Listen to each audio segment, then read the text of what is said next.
This call is now being recorded.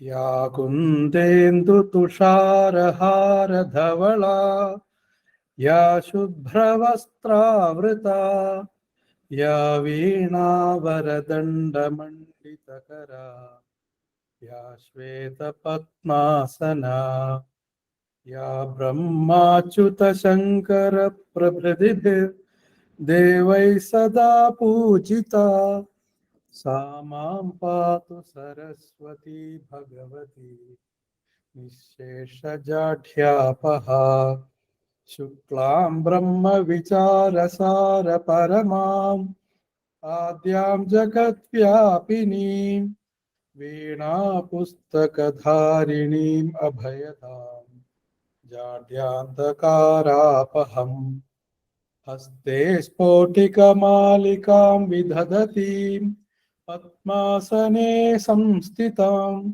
वन्दे तां परमेश्वरीं भगवतीं बुद्धिप्रदां शारदाम्. നമസ്തേ. ഭാരതീയ വിചാര കേന്ദ്രം തൃക്കാക്കരയുടെ ക്ഷണമനുസരിച്ചിട്ട് പ്രതിമാസ പരിപാടിയിലേക്ക്, ചർച്ചാ പരിപാടിയിലേക്ക് പങ്കെടുക്കാൻ വന്ന ഓരോരുത്തരെയും ഞാൻ ഈ പരിപാടിയിലേക്ക് സ്വാഗതം ചെയ്യുന്നു. ഇന്നത്തെ വിഷയം സ്വവർഗ വിവാഹം, വ്യക്തി, കുടുംബം, സമൂഹം എന്നതാണ്. നമ്മുടെ കൂടെ പാനലിസ്റ്റുകളായിട്ട് എത്തിയിരിക്കുന്നത് നമ്മുടെ എത്താമെന്നറിയിച്ച യാത്രയിലാണ് അദ്ദേഹം. എങ്കിലും ശങ്കുട്ടിദാസ് വരുമെന്ന് പ്രതീക്ഷിക്കുന്നു. അദ്ദേഹത്തെ ഞാൻ ഈ മീറ്റിംഗിലേക്ക് സ്വാഗതം ചെയ്യുന്നു. പിന്നീട് സാമൂഹ്യ പ്രവർത്തകയായ പത്മാപിള്ളയുണ്ട്, സനൻ സാറുണ്ട്, നമ്മുടെ തന്നെ അംഗമായിട്ടുള്ള അഭിലാഷ് ജിയും ഉണ്ട്. എല്ലാവരെയും ചടങ്ങിലേക്ക് സ്വാഗതം ചെയ്യുന്നതോടുകൂടി പ്രത്യേക സ്വാഗതം എല്ലാ തൃക്കാക്കര സമിതിയുടെ അംഗങ്ങൾക്കും ജില്ലാ അധികാരികളെയും ഈ യോഗത്തിലേക്ക് സ്വാഗതം ചെയ്യുന്നു. അധ്യക്ഷ ഭാഷണത്തിനായി തൃക്കാക്കര സമിതിയുടെ അധ്യക്ഷ ഡോക്ടർ ഷൈനി കാവലകത്തിനെ ക്ഷണിക്കുന്നു. എല്ലാവർക്കും നമസ്കാരം. കേൾക്കുന്നുണ്ടോ? ഉണ്ട്. എല്ലാവർക്കും നമസ്കാരം. ഭാരതീയ വിചാര കേന്ദ്രം എന്ന് പറഞ്ഞ രാഷ്ട്ര പുനർനിർമ്മാണത്തിനായിട്ടുള്ള പഠന ഗവേഷണ കേന്ദ്രമാണ്. അതിന് സഹായിക്കുന്ന തരം എല്ലാതരം സ്വാധീനം ചെലുത്തുന്ന എല്ലാതരം ചിന്തകളും ആശയങ്ങളും രൂപപ്പെടുത്തുന്നതിനും അത് പ്രാവർത്തികമാക്കുന്നതിനും വേണ്ട പ്രധാന കാര്യങ്ങളൊക്കെ ചെയ്യാൻ എന്നുള്ളത് തന്നെയാണ് ഭാരതീയ വിചാര കേന്ദ്രത്തിന്റെ ഉദ്ദേശ ലക്ഷ്യങ്ങൾ. ഭാരതത്തിന്റെ തനത് സാംസ്കാരികത കാത്തു സൂക്ഷിക്കുന്നതും അതിനെ പരിപോഷിപ്പിക്കുന്നതുമായി നിരന്തരം പഠിച്ച് പ്രവർത്തിക്കുന്നതോടൊപ്പം വൈചാരിക മേഖലയിലുള്ള കടന്നാക്രമണങ്ങളെ ചെറുത്തു മുന്നേറാൻ കഴിവും പ്രാപ്തിയുമുള്ള ഒരു സർഗാത്മക ന്യൂനപക്ഷത്തെ സൃഷ്ടിച്ചെടുക്കുക കൂടി ഭാരതീയ വിചാര കേന്ദ്രത്തിന്റെ പ്രവർത്തനമാണ്. അപ്പം അതിൽ വരാവുന്ന തരത്തിലുള്ള എല്ലാം ചരിത്രം, തത്വചിന്ത, പരിസ്ഥിതി, വികസനം, സാമൂഹിക ജീവിതം, മാനേജ്മെന്റ്, സാമ്പത്തിക ശാസ്ത്രം തുടങ്ങി പലവിധ വിഷയങ്ങളിൽ വിചാര സദസ്സുകൾ സംഘടിപ്പിച്ചു വരിക എന്നുള്ളത് ഭാരതീയ വിചാര കേന്ദ്രത്തിന്റെ പ്രവർത്തനങ്ങളിൽ പ്രധാനപ്പെട്ടതൊക്കെയാണ്. അതിൽ ഇന്നത്തെ നമ്മുടെ വിഷയം എന്ന് പറഞ്ഞു കഴിഞ്ഞാൽ സ്വവർഗ വിവാഹം, വ്യക്തി, കുടുംബം, സമൂഹം എന്നുള്ളതാണ്. ഇത് ഇപ്പൊ കോടതിയിൽ ഇരിക്കുന്ന ഒരു വിഷയമാണല്ലോ. അപ്പൊ ഇതേപ്പറ്റി പൊതുവെ സാധാരണ മനുഷ്യർക്ക്, സാധാരണക്കാർക്ക് എന്താണ്, ചിലപ്പോൾ ആൾക്കാരൊന്നും ഇതേപ്പറ്റി ചിന്തിച്ചിട്ട് പോലും ഉണ്ടാവില്ല ഇങ്ങനെ ഒരു സാധ്യതയെ പറ്റിയിട്ട്. അപ്പം ഇതിന്റെ എല്ലാ വശങ്ങളെ പറ്റിയും ആൾക്കാർക്ക് ബോധം ഉണ്ടാക്കുക, അതേ പറ്റിയിട്ടൊരു ഇന്ററാക്ഷൻ നടത്തുക എന്നുള്ളതൊക്കെയാണ് ഈ സദസ്സിന്റെ ഉദ്ദേശ ലക്ഷ്യങ്ങൾ. അപ്പോൾ നടക്കട്ടെ. നമസ്തേ. ഞാൻ വിഷയം ഒന്ന് അവതരിപ്പിക്കാം, എന്താണ് നമ്മൾ ഈ ചർച്ചയിലൂടെ ഉദ്ദേശിക്കുന്നതെന്ന്. സ്വവർഗ വിവാഹം ഇപ്പോൾ ലോകത്ത് 34 രാജ്യങ്ങളിലാണ്, ആകെ 195 രാജ്യങ്ങളാണ് എന്നാണ് പറയുന്നത് കണക്കുകൾ. അതിൽ 34 രാജ്യങ്ങളിലാണ് സ്വവർഗ വിവാഹം ലീഗലൈസ്, നിയമപരമാക്കിയിരിക്കുന്നത്. 72 രാജ്യങ്ങളിൽ സ്വവർഗ ബന്ധം ക്രിമിനൽ കുറ്റമായിട്ട് ഇപ്പോഴും തുടരുകയും ചെയ്യുന്നുണ്ട്. അപ്പോ നമ്മുടെ ഭാരതം ഇത് രണ്ടും അല്ലാതെ ഇപ്പോ സ്വവർഗ ബന്ധം ഒരു ക്രിമിനൽ കുറ്റമല്ല, എന്നാൽ സ്വവർഗ വിവാഹത്തിന് നമ്മൾ നിയമപരമായി അതിനൊരു സാധുത കൊടുത്തിട്ടുമില്ല. ഇതാണ് ഇപ്പോഴത്തെ അവസ്ഥ. അപ്പോഴാണ് ഇപ്പോ നമുക്ക് അറിയാം ബഹുമാനപ്പെട്ട സുപ്രീം കോടതിയിൽ ഇങ്ങനെ ഒരു റിക്വസ്റ്റ് വരികയും അതനുസരിച്ച് സുപ്രീം കോടതി സംസ്ഥാന ഗവൺമെന്റുകളോട് അഭിപ്രായം ചോദിക്കുകയാണ് ചെയ്തിട്ടുള്ളത്. അപ്പോൾ നമ്മൾ അന്ന് വിചാരിച്ചു ഉടനെ തന്നെ ഒരു വിധി വരുമെന്ന്, പക്ഷെ വിധി വന്നില്ല. ഈ ഒരു അവസരത്തില് നമ്മൾക്ക് യഥാർത്ഥത്തില് സ്വവർഗ ലൈംഗികത എന്ന വിഷയത്തെക്കാളും സ്വവർഗ വിവാഹം എന്ന വിഷയത്തിലാണ് നമ്മൾ കൂടുതൽ ഊന്നൽ കൊടുക്കേണ്ടത്. കാരണം ലൈംഗികത എന്ന് പറയുമ്പോൾ അത് വ്യക്തിയുടെ സ്വാതന്ത്ര്യമായിട്ട് ഇപ്പോൾ ലോകത്തെ എന്താ പറയാ പുരോഗമനമായി ചിന്തിക്കുന്ന മനുഷ്യ സമൂഹം എല്ലാം അത് അംഗീകരിക്കാൻ തുടങ്ങിയിട്ടുണ്ട്. അപ്പൊ അതുകൊണ്ട് നമുക്ക് അതിനെ പറ്റിയല്ല, ഈ സ്വവർഗ വിവാഹം ലീഗലൈസ് ചെയ്താൽ ഉണ്ടാകാവുന്ന എന്താണ് ചെയ്യണോ ചെയ്യണ്ടേ ചെയ്യണം എന്നുള്ള അഭിപ്രായമുള്ളവരുണ്ടാവും, ചെയ്യണ്ട എന്ന അഭിപ്രായമുള്ളവരുണ്ടാവും. ഇനി ചെയ്തു കഴിഞ്ഞാൽ എങ്ങനെയായിരിക്കും എന്നുള്ള ഒരുപാട് കാര്യങ്ങൾ. ഉദാഹരണത്തിന് ഏറ്റവും പ്രധാനമായി നമ്മൾ ചിന്തിക്കേണ്ട ഒരു കാര്യം കുട്ടികൾ. ആദ്യം വിവാഹമാണെങ്കിൽ അടുത്തത് കുട്ടികളെ അഡോപ്റ്റ് ചെയ്യുക, അല്ലെങ്കിൽ സറോഗസിയിൽ കൂടെ കുട്ടികൾ അവർക്കുണ്ടാകുക എന്നുള്ളതായിരിക്കും അതിന്റെ അടുത്ത സ്റ്റെപ്പ്. പല രാജ്യങ്ങളിലും അതും ഇപ്പൊ ലീഗലൈസ് ആയിട്ടുണ്ട്. അപ്പൊ അങ്ങനെ ഒരു ചോദ്യം, അങ്ങനെ ഒരു കുട്ടികൾ അങ്ങനെ ഒരു വീട്ടിൽ ജനിച്ച് വളർന്നാൽ ഭാരതീയ സങ്കല്പം അല്ലെ ലോകത്തെല്ലാം, ഭാരതീയമെന്ന് മാത്രമല്ല ലോകത്തെല്ലായിടത്തും തന്നെ അച്ഛൻ, അമ്മ, സഹോദരങ്ങൾ, കുടുംബം എന്നുള്ളതാണ് നമ്മളുടെ ഒരു സങ്കല്പം. അതിനെ മാറ്റുന്ന വേറൊരു കുടുംബ സങ്കല്പം ഉണ്ടായാൽ എങ്ങനെയാണ്? ഇപ്പം വിദേശ രാജ്യങ്ങളിൽ ഇത് തുടങ്ങിയിട്ടുണ്ടെങ്കിലും ആ വളർത്തപ്പെടുന്ന കുട്ടികളുടെ അടുത്ത തലമുറ ആയിട്ടില്ല. അപ്പൊ നമുക്ക് അറിയാൻ പറ്റുന്നില്ല ഇത് എങ്ങനെയാണ് ഇത് സമൂഹത്തെ ബാധിക്കുക എന്ന് നമുക്ക് അറിയാൻ പറ്റുന്നില്ല. അപ്പൊ ഇങ്ങനെയുള്ള പല പല കാര്യങ്ങൾ. അതേസമയം വേറൊരു വശം അനാഥാലയങ്ങളിലോ ഒക്കെ രക്ഷകർത്താക്കളില്ലാതെ ജീവിക്കുന്ന കുട്ടികൾക്ക് നല്ല ജീവിതം കൊടുക്കാൻ സ്വവർഗ ദമ്പതികൾക്ക് സാധിക്കുമെങ്കിൽ ആയിക്കൂടെ എന്നും ചോദിക്കും. ഇങ്ങനെ പല പല വശങ്ങളാണ് നമുക്ക് സ്വവർഗ വിവാഹത്തിനെ പറ്റിയുള്ളത്. അപ്പോൾ ഈ ഒരു ചർച്ചയാണ്. അപ്പോൾ നമുക്ക് ചർച്ചയിൽ പങ്കെടുക്കാനായിട്ട് ഇവിടെ വളരെ പ്രഗത്ഭരായ 3 പേരാണുള്ളത്. ഹൈക്കോടതിയിലെ മുതിർന്ന അഭിഭാഷകനായ എസ് അനിൽകുമാർ, സാമൂഹ്യ പ്രവർത്തകയും നമുക്ക് എല്ലാവർക്കും സുപരിചിതയുമായ പത്മപിള്ള, പിന്നെ നമുക്ക് തീർച്ചയായിട്ടും ഈ ഒരു വിഷയത്തിൽ ഒരു സൈക്കോളജിസ്റ്റ്, ഓർഗനൈസേഷൻ സൈക്കോളജിസ്റ്റായ അഭിലാഷ് ബാബു എന്ന് പറയുമ്പോൾ എല്ലാ മേഖലകളിലും വളരെ, അതായത് അത്യാവശ്യമായ മേഖലകൾ പ്രഗത്ഭരായ നമുക്ക് തുടങ്ങാം.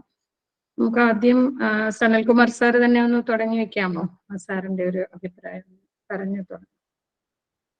ഞാൻ ഒരു പക്ഷേ ഇതൊരു നിയമവുമായിട്ട് ബന്ധപ്പെട്ടിരിക്കുന്ന ഒരു ഇഷ്യൂ ആയതുകൊണ്ട്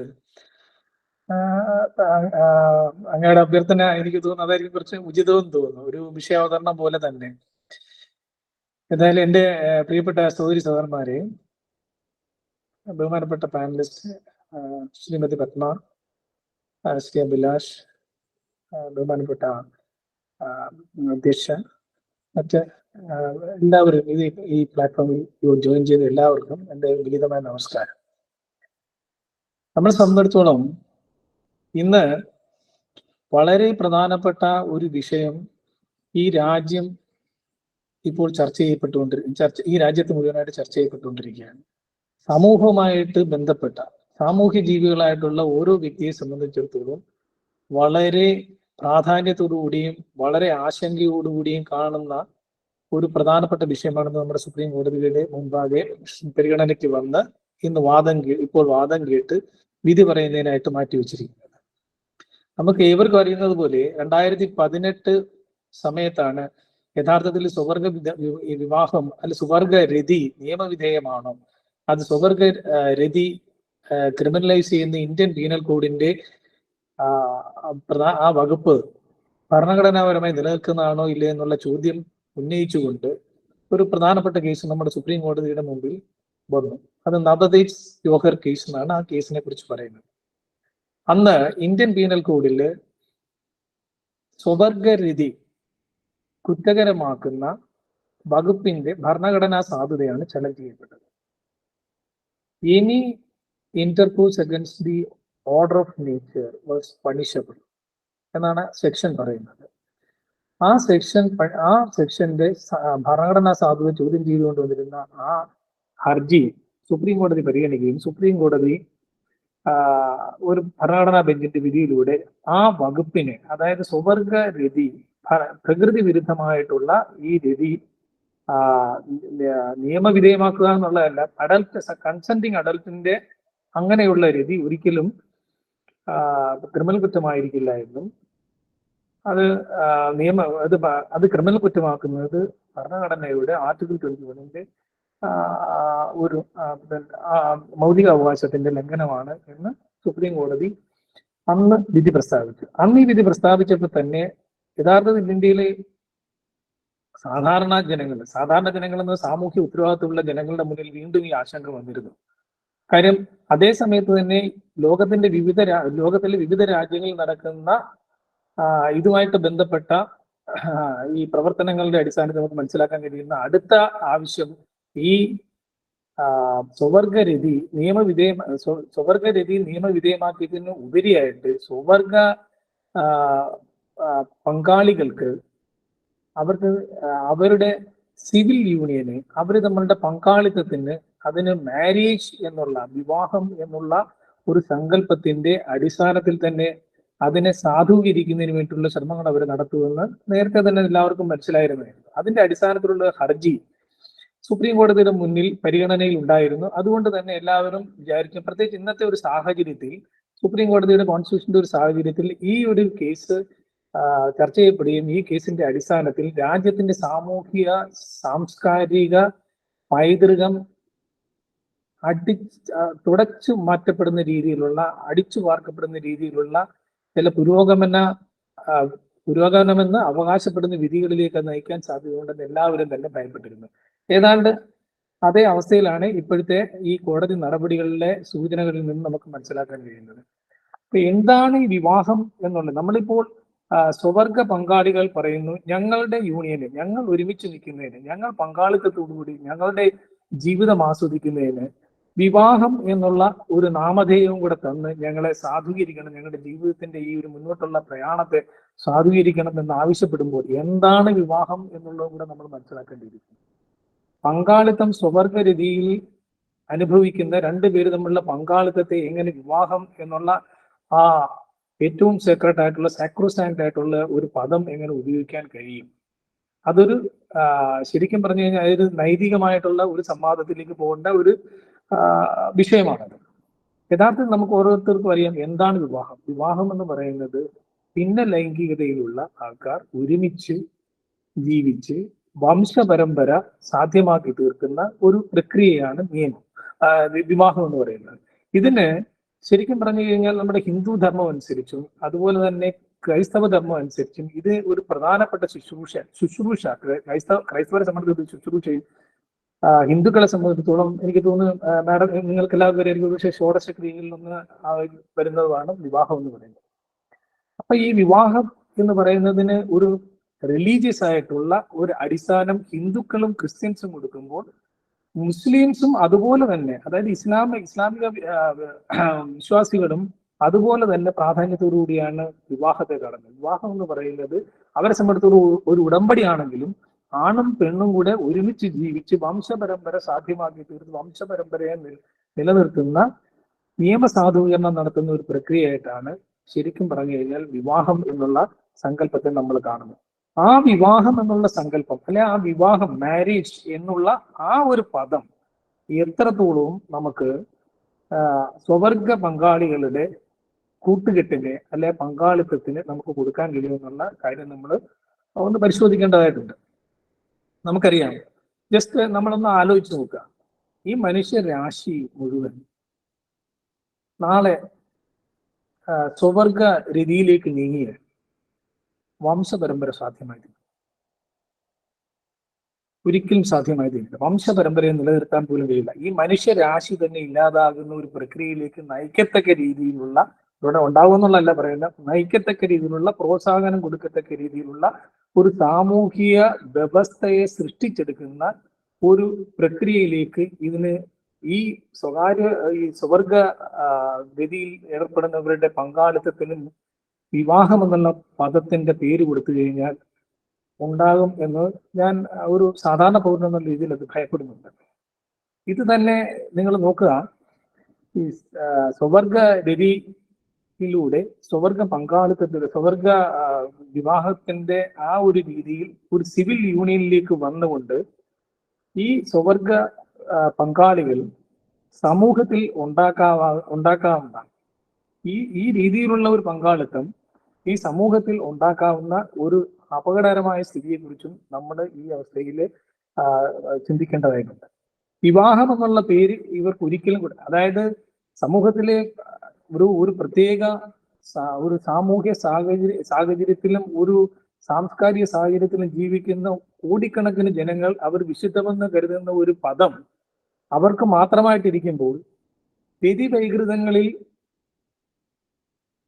ലേക്ക് മാറിയ, ഞാൻ അതിനെ ഒരിക്കലും കുറ്റം പറയുന്നില്ല, അത് പറയുന്നത് ഇപ്പൊ അതിനെക്കുറിച്ച് സെക്ഷൽ ഓറിയന്റേഷൻ, ഒരു ഡിഫറൻറ്റ് സെക്ഷൽ ഓറിയന്റേഷൻ ആയതുകൊണ്ട് അവർക്കൊരു മൗലികാവകാശം ഉണ്ടെന്നാണ് പറയുന്നത്. അങ്ങനെ ജീവിക്കാൻ ഓക്കെ, അവർക്ക് മൗലികാവകാശം ഉണ്ട്, അത് നമ്മൾ എസ്റ്റാബ്ലിഷ് ചെയ്ത് കഴിഞ്ഞാൽ അവർക്ക് അവരുടെ ആ ഒരു കൺഫൈൻസിലേക്ക് മാറി നിന്നുകൊണ്ട് അവരുടെ സ്വകാര്യ രതിയിലേക്ക് അവർക്ക് പോകാം. ഈ സ്വകാര്യ രതിയിലേക്ക് പോകുന്ന ഇവർക്ക് ആ പങ്കാളിത്തത്തിന് അതിനൊരു പാർട്ട്ണർഷിപ്പ് എന്ന് നമ്മൾ പറയാം.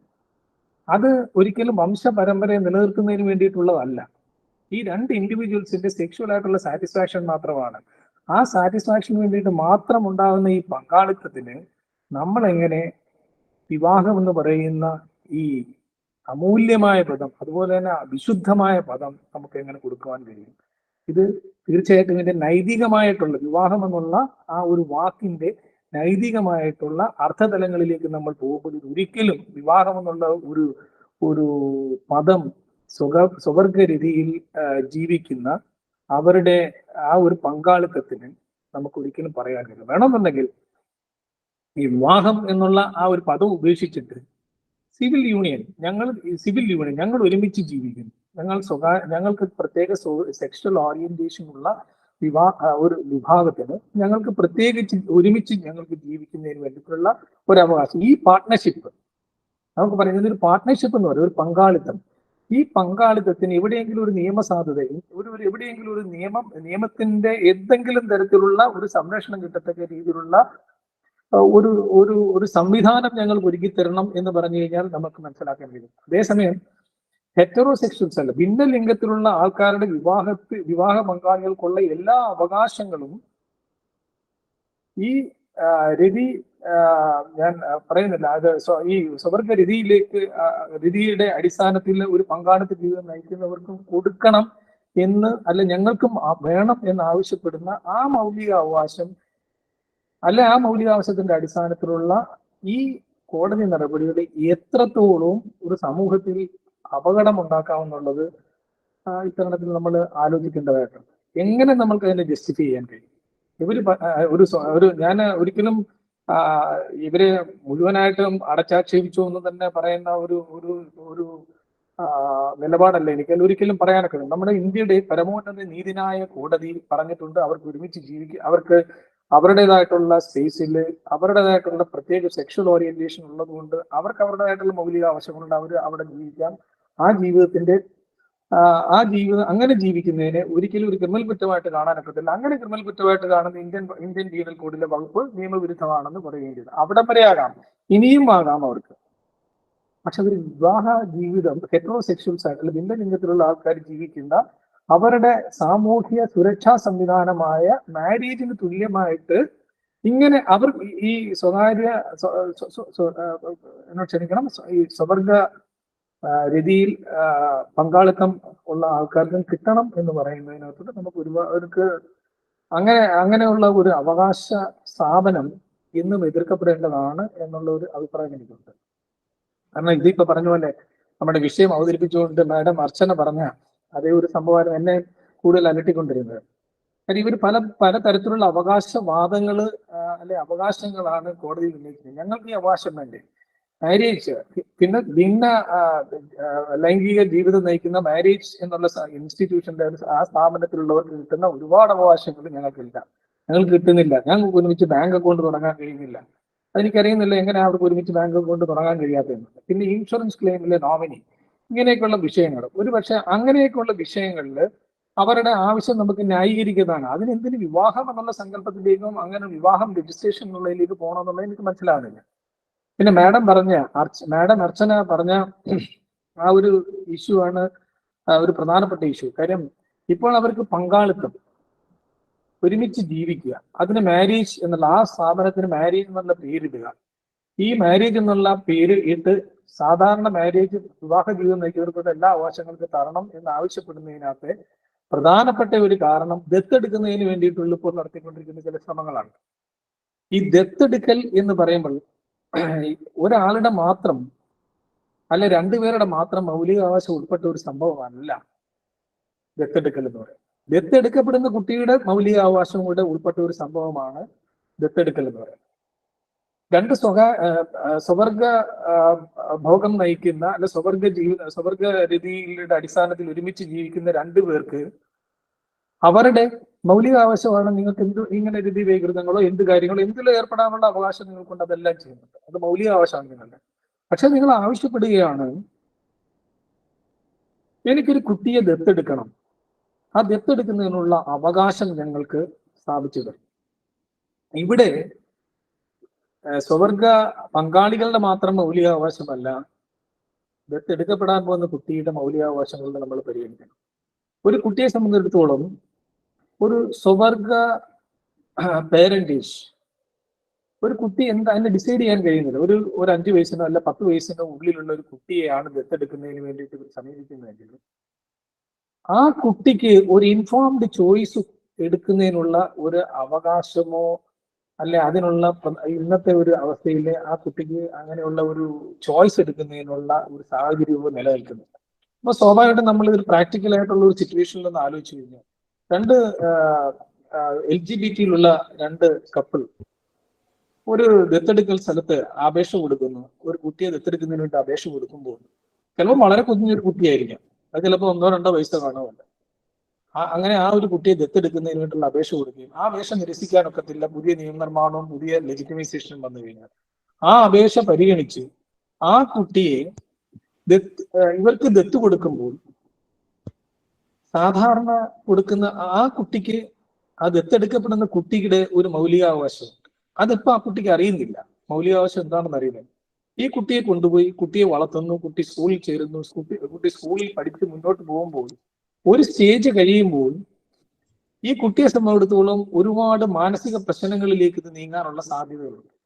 പ്രധാനമായും മറ്റു കുട്ടികളുടെ പാരന്റ്സ് എന്ന് പറഞ്ഞാൽ ഹെറ്ററോസെക്ഷൽ ആയിരിക്കുമ്പോൾ ഹോമോസെക്ഷൽ ആയിട്ടുള്ള ഒരു പേരന്റേജിൽ ഒരു കുട്ടി വളരുമ്പോൾ ഇന്നത്തെ ഒരു സാഹചര്യത്തിൽ ഞാൻ ചിലപ്പം ഒരു 100-100-200 ഒക്കെ ചിലപ്പം അത് അംഗീകരിക്കുന്നുള്ളായിരിക്കും കുട്ടികൾ വളർന്നു വരുമ്പോഴത്തേക്ക്. പക്ഷെ സ്വാഭാവികമായിട്ടും കുട്ടികളെ സംബന്ധിച്ചിടത്തോളം അവരെ സംബന്ധിച്ചിടത്തോളം ഇഗ്നോമലസ് ആയിട്ടുള്ള ഒരു സിറ്റുവേഷനിലേക്ക് അത് പോകും.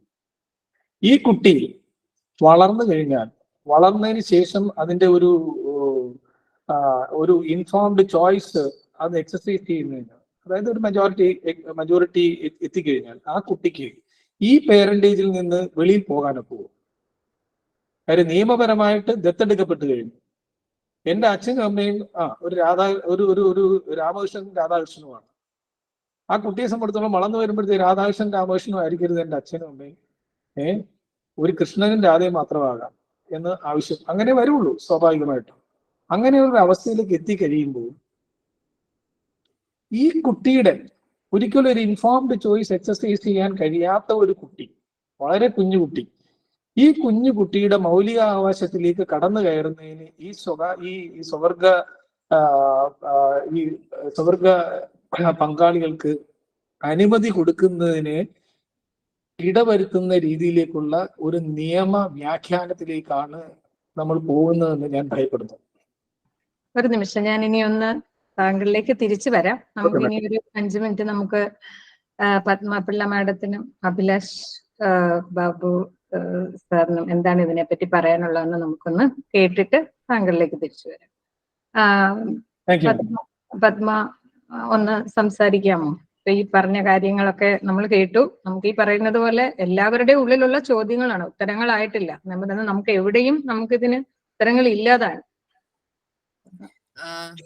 ഈ സ്വവർഗ വിവാഹം സെയിം സെക്സ് മാരേജ് എന്ന് പറയുന്ന വിഷയം കോടതിയിൽ എത്തിയപ്പോൾ അത് ആക്ച്വലി സെക്ഷൻ 374 ഡീക്രിമിനലൈസ് ചെയ്തപ്പോൾ, അതായത് സ്വവർഗ രതി എന്നത് ഒരു ലീഗലായിട്ടൊരു കുറ്റകരമല്ലാത്ത ഒരവസ്ഥയിൽ വന്നപ്പോൾ മുതൽ തുടങ്ങിയ ചർച്ചയാണല്ലോ ഇത്.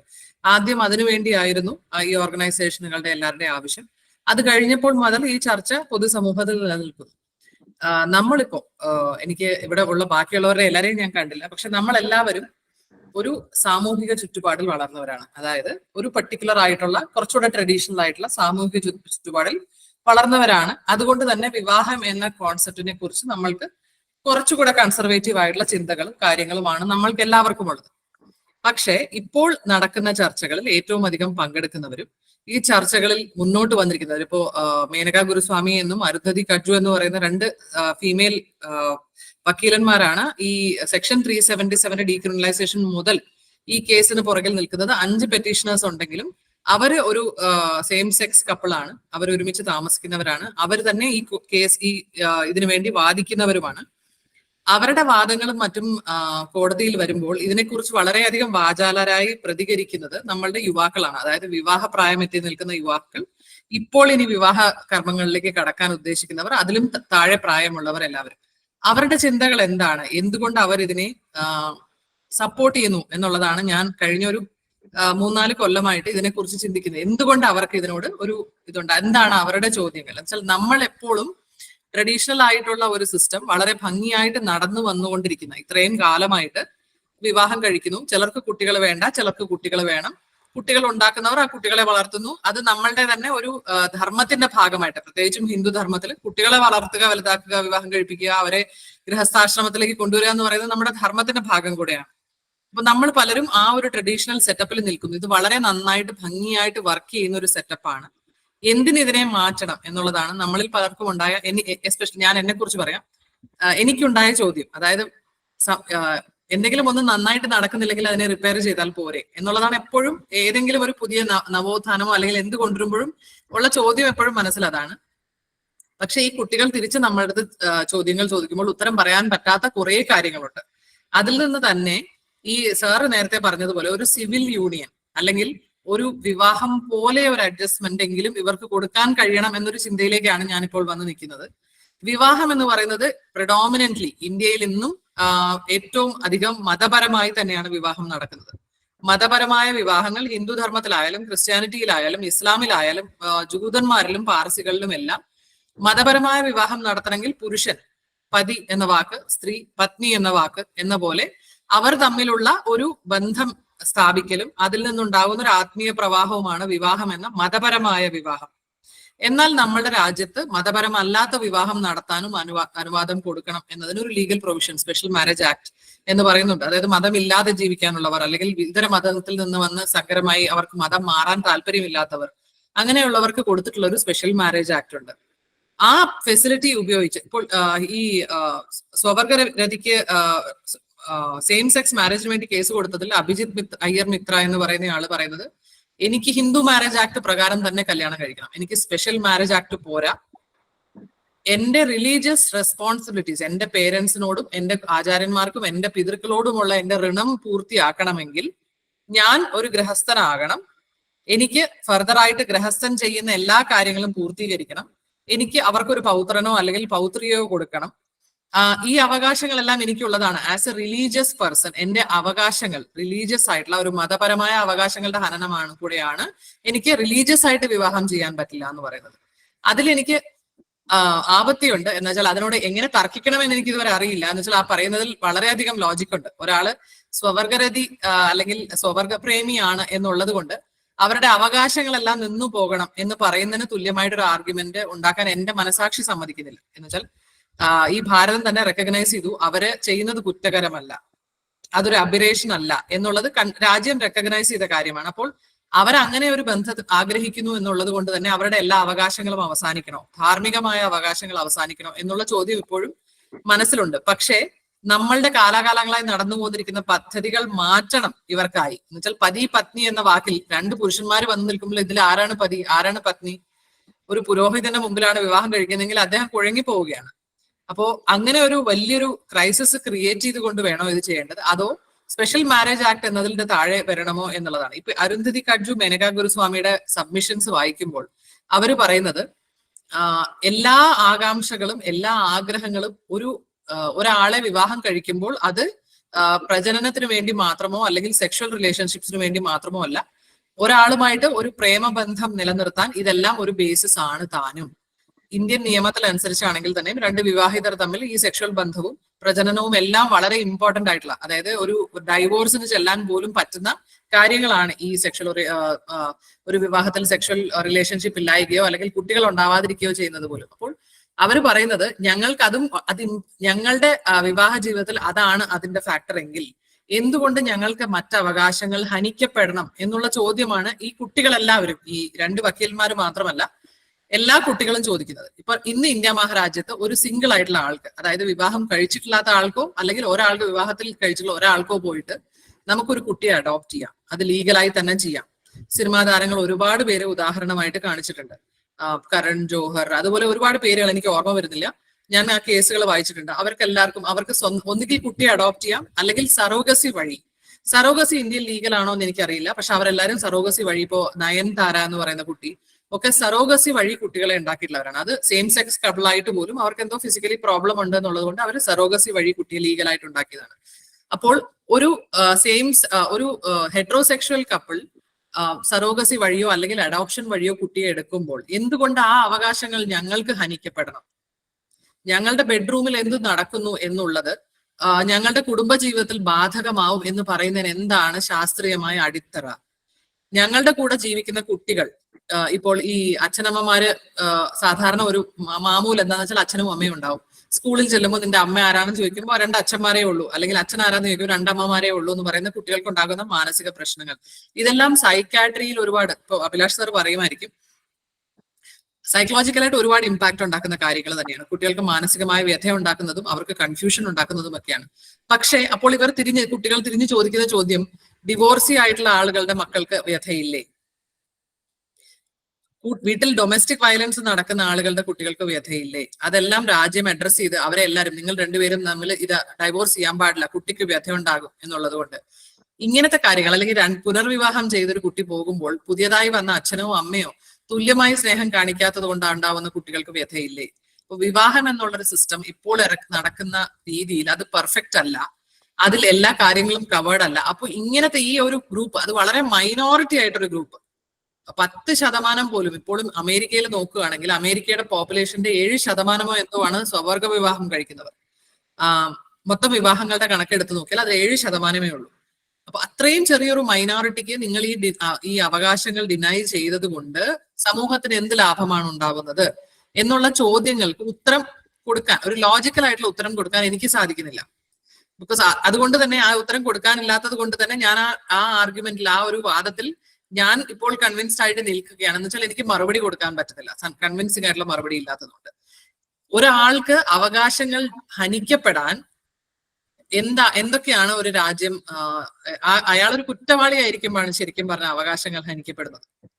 എന്നാൽ ഈ രാജ്യം കുറെ വർഷം മുമ്പ് തന്നെ ഇത് കുറ്റകരമല്ലാതാക്കി മാറ്റി. ഒരാളൊരു കുറ്റം ചെയ്ത് ജയിലിലാക്കുകയാണെങ്കിൽ അയാൾക്ക് പല അവകാശങ്ങളും ഹനിക്കപ്പെടുന്നു. പക്ഷെ സ്വവർഗരതി കുറ്റകരമല്ലാതാക്കി മാറ്റിയ ആൾക്ക് പിന്നെയും എന്തുകൊണ്ട് അയാളെ പണിഷ് ചെയ്യണം, അല്ലെങ്കിൽ അയാളെ എന്തുകൊണ്ട് ജീവിതാവസാനം വരെ ശിക്ഷിക്കണം?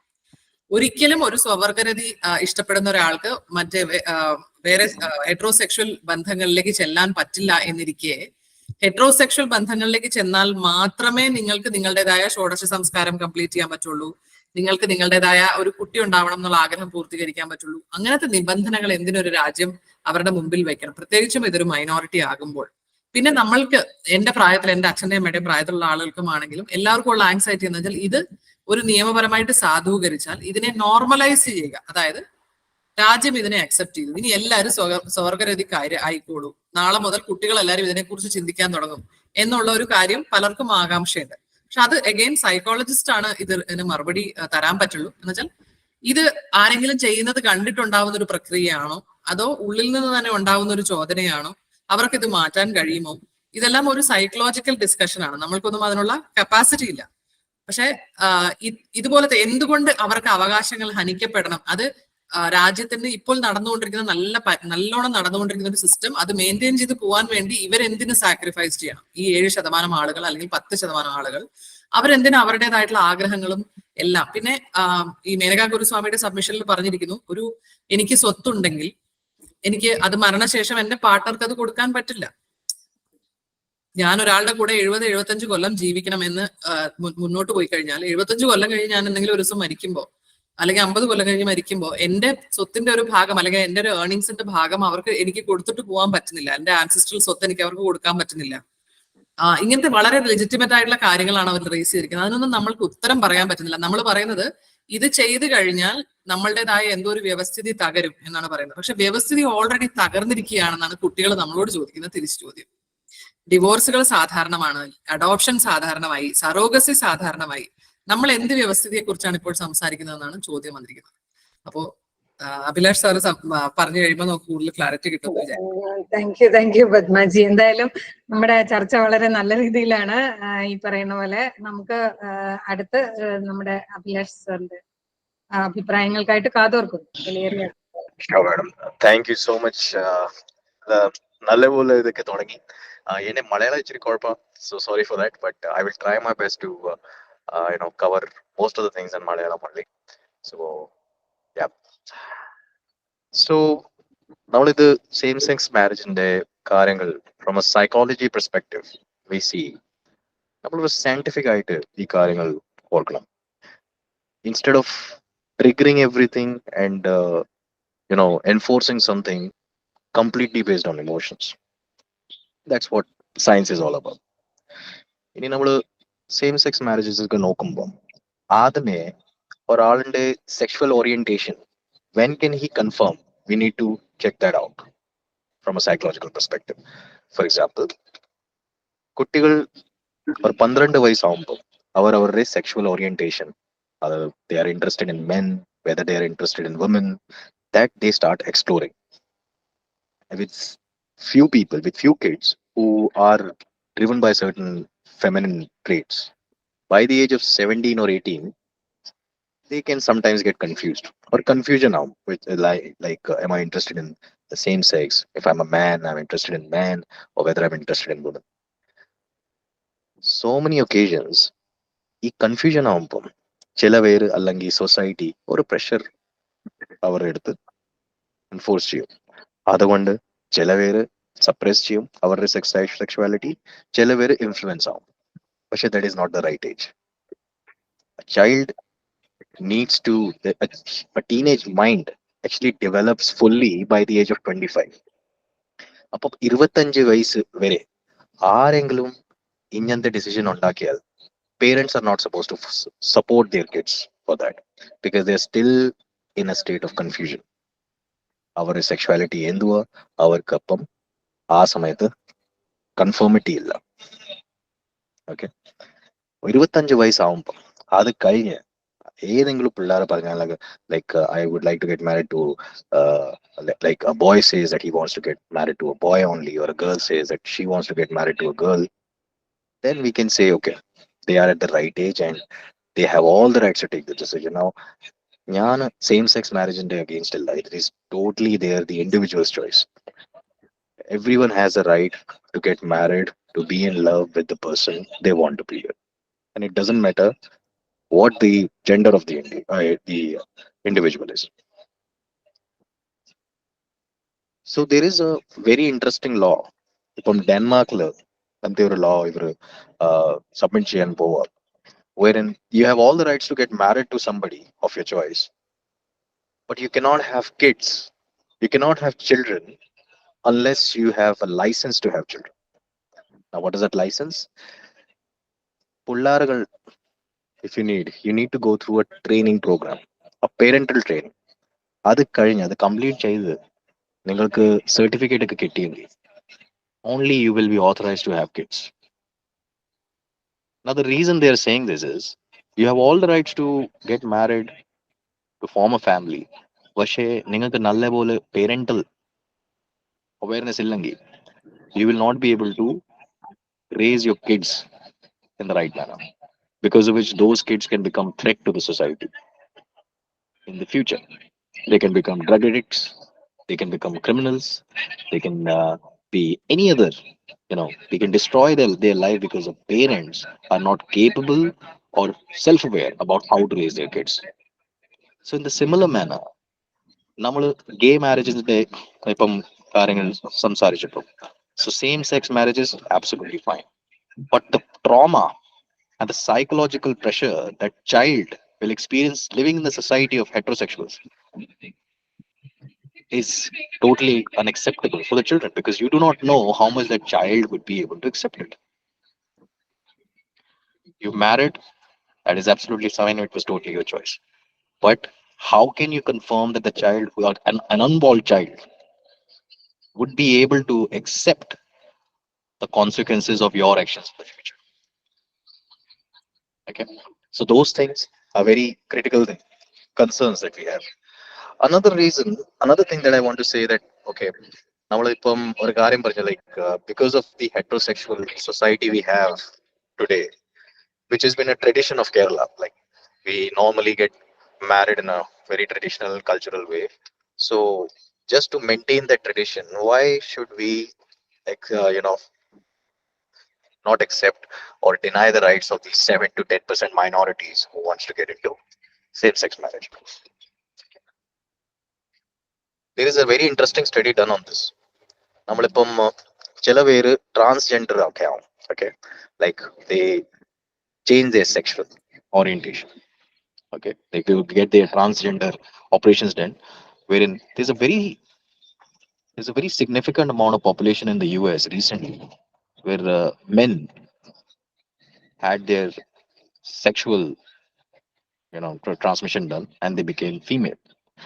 അവള് ഫീമെയിൽ ആയ ഉടനെ അവരെന്താ ചോദിക്കുന്നത്, നമുക്ക് വിമൻസ് ഡേ സ്പോർട്സ് ആക്ടിവിറ്റീസിനകത്ത് പാർട്ടിസിപ്പേറ്റ് ചെയ്യണം. ഇനി വുമൻ സ്പോർട്സ്മാൻഷിപ്പിനകത്ത് അവർ പാർട്ടിസിപ്പേറ്റ് ചെയ്താൽ it is quite evident that they are able to dominate women, because obviously they have just got their sexual orientation transferred, changed, but their hormones, their local strength, their genetics are way more powerful than a woman, because they are men from inside.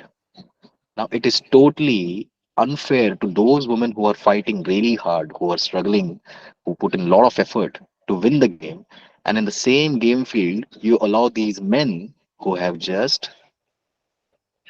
changed their sexual orientation, but they're still men. So looking at those areas also, as from a psychological aspect, നമുക്ക് ഇത് it's a very sensitive issue, but it really needs to have certain restrictions as well. You are always allowed to do marriages as per your choices, but whether you can have a children or you cannot have a children, that is something which should be questioned, should always be questioned, because it's a third person involved, and you have no right to ruin somebody else's life who doesn't want to be a part of you. Thirdly, right age.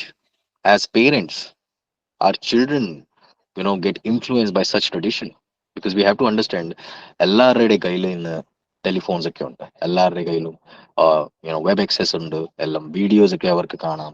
പിന്നെ ഒത്തിരി there are so many movements which are happening all across, അല്ലെ?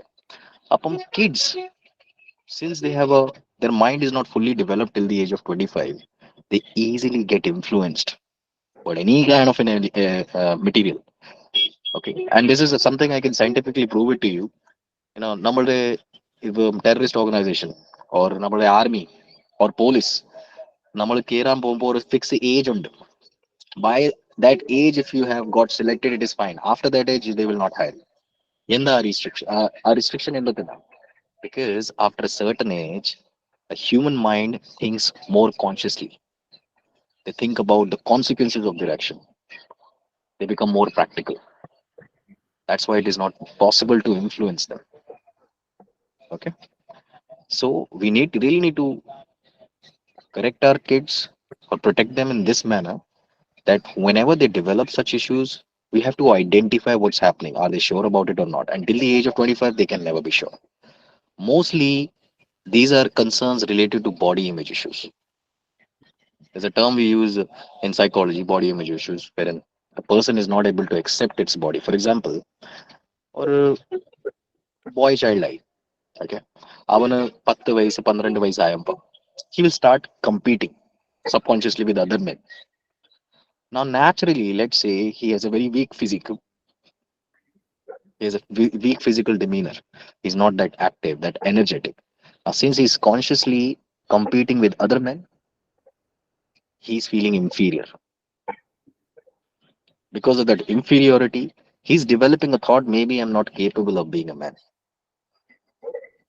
And he associates himself with more feminine personality.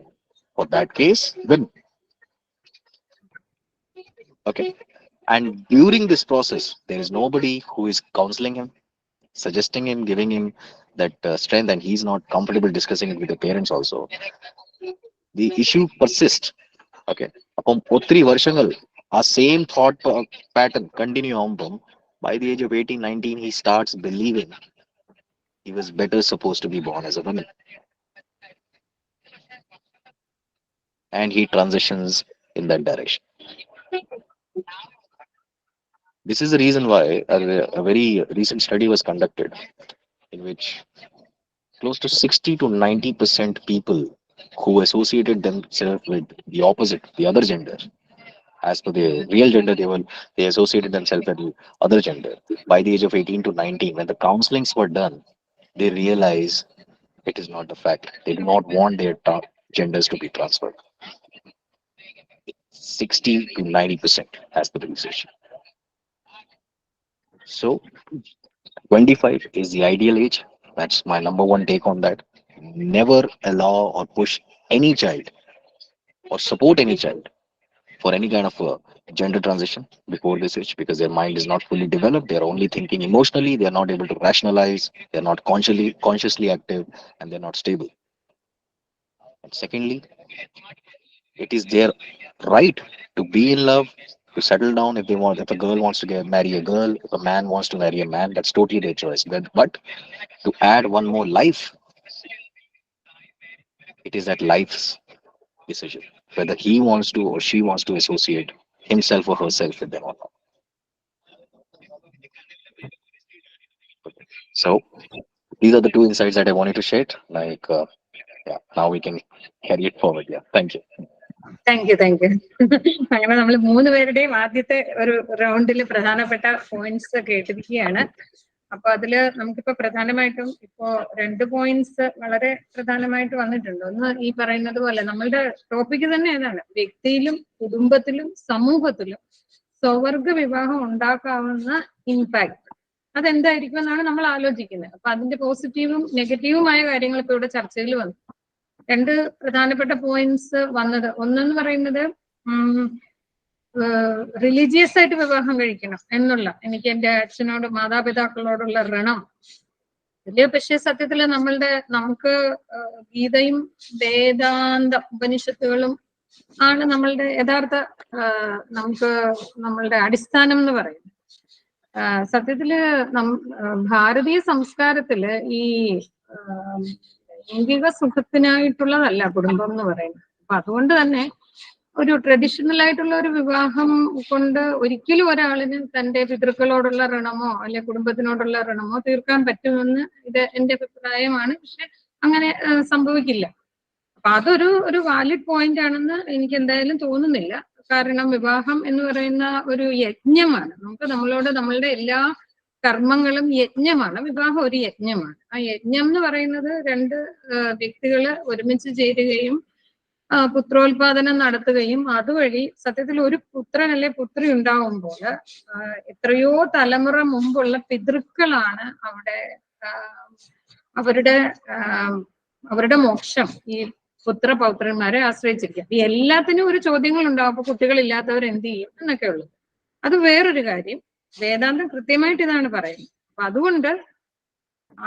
അപ്പൊ അതുകൊണ്ട് തന്നെ ഒരു religious ആയിട്ടുള്ള ഒരു വിവാഹം കഴിച്ചത് കൊണ്ട് ഒരാളിന് ഹിന്ദു മത അല്ലെ ആർഷ ഭാരത സംസ്കാരം അനുസരിച്ചുള്ള ഋണം നിറവേറ്റാൻ പറ്റുകയില്ല. അത് ഉറപ്പാണ്. അത് ആരോട് വേണമെങ്കിലും നമുക്ക് ഉറപ്പിച്ച ആ ഉത്തരം പറയാം. പക്ഷെ മറ്റു കാര്യങ്ങൾ തീർച്ചയായിട്ടും നമ്മൾ ആലോചിക്കും. ഒരു പോസ്റ്റ് വെഡിങ് നടത്തണം, എല്ലാരെയും വിളിച്ച് വളരെ നന്നായിട്ട് എന്തെങ്കിലുമൊക്കെ ആചാരങ്ങൾ കാണിച്ച്, അത് കുഴപ്പമില്ല. അത് അവർക്ക് അതുകൊണ്ട് സന്തോഷം ഉണ്ടാവും തീർച്ചയായും. പക്ഷെ ഋണം ഒരിക്കലും നമുക്ക് നിറവേറ്റാൻ പറ്റുകയില്ല. അതിങ്ങനെ നിറവേറപ്പെടുന്ന ഒരു ഋണമല്ല നമ്മളുടെ വിവാഹം. അതൊരു യജ്ഞമാണ്. അപ്പൊ അതെന്തായാലും സ്ത്രീയും പുരുഷനും തമ്മിൽ തന്നെ ഉള്ളതാണ്. അതിന് സംശയമില്ല നമുക്ക്. പിന്നെ മറ്റു കാര്യങ്ങൾ നിയമപരമായി മറ്റൊരു കാര്യം പറഞ്ഞത് പാർട്ട്ണർക്ക് സ്വത്ത് കൊടുക്കുക, അങ്ങനെയൊക്കെയുള്ള കാര്യത്തിന് വിവാഹം തന്നെ വേണോ? അങ്ങനത്തെ കാര്യങ്ങളിൽ സാറ് സനൽകുമാർ സാർ എന്ന് പറഞ്ഞാല്. തീർച്ചയായിട്ടും പറയാം എനിക്ക്. ഇപ്പം മാഡം ഇപ്പം Padma madam she was telling about this Vrinam. I also take exception to what Patna madam said. Rinam, that Pinda Adiyandaram is something that is done in performance for the Pidru to get liberation. And who has to do this? The person who is born in consanguinity. That is blood relationship.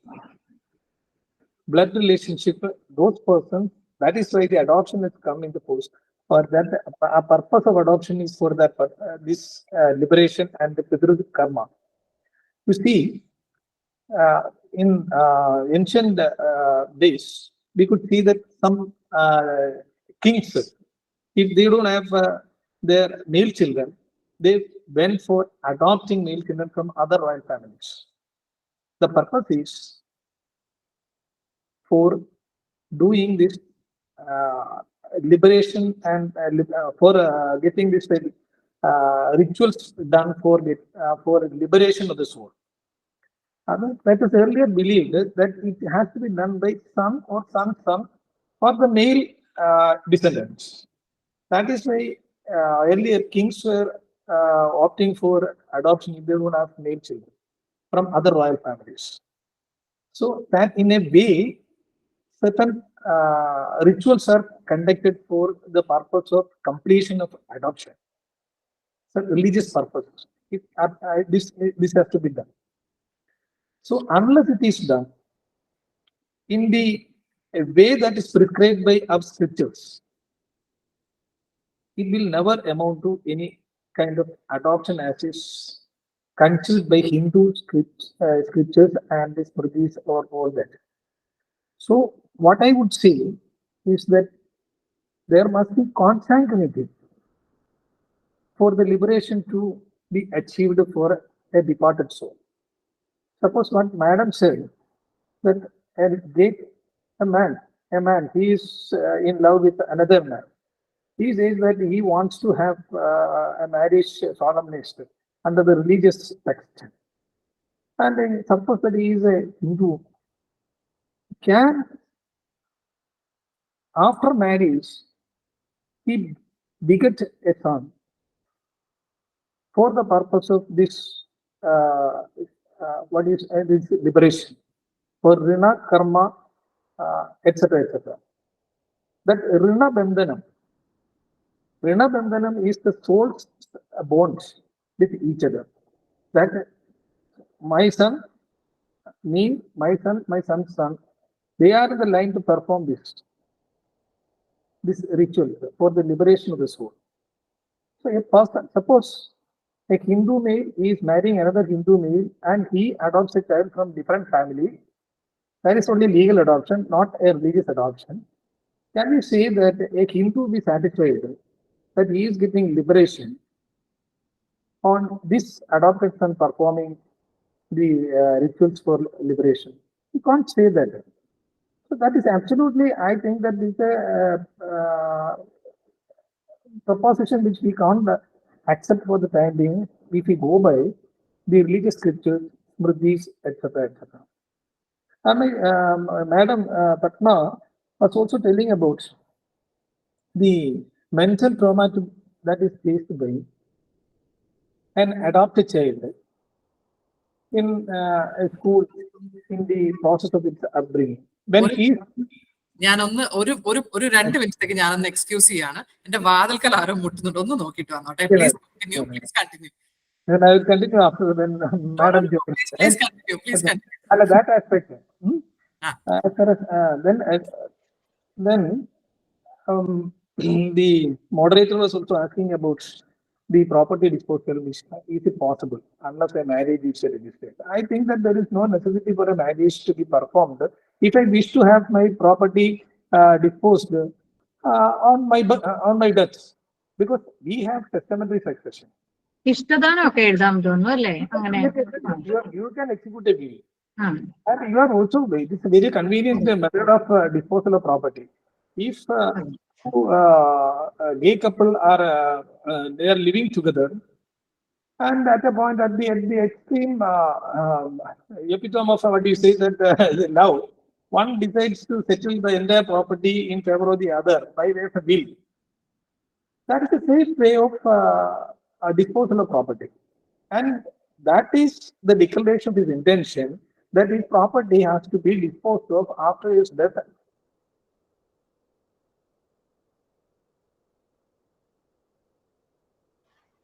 In accordance with the recitals contained in that particular document. So if I say that, let us call A. A says that my property should go to B, the other the gay partner. And if on his death, if the will is still prevailing, it is not reversed, the property will go to B. There is no problem at all. But suppose if these persons are living together, we can't say that this is a relation in perpetuity. At a point of time, they may break. If they break, A can very safely revoke the will also. That is not going to happen. The disposal after the death of A. So B is not going to get if they are breaking. If they are falling apart, there is no, it's the best way that is available still in our legal field and the legal system is the creation of a will. So the property can safely be disposed in favor of the gay couple or the gay partner. So there is no question of it. I think that the gay, if suppose this gay civil union is allowed and that is continuing and it has got some sort of a legal status like a civil union, they can safeguard their rights can be protected under the present legal system as far as disposal of property is concerned.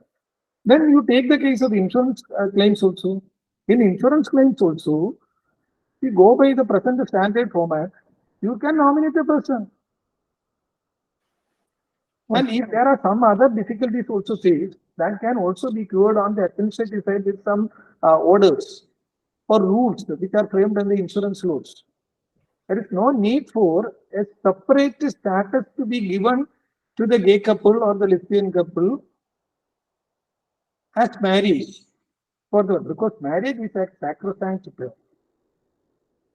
Because marriage is something that is a permanent, as far as the Christians are concerned, it is a permanent union of man and woman to the exclusion of others. That is very difficult for the Christians to get marriage dissolved earlier. Because that was considered to be a permanent union forever.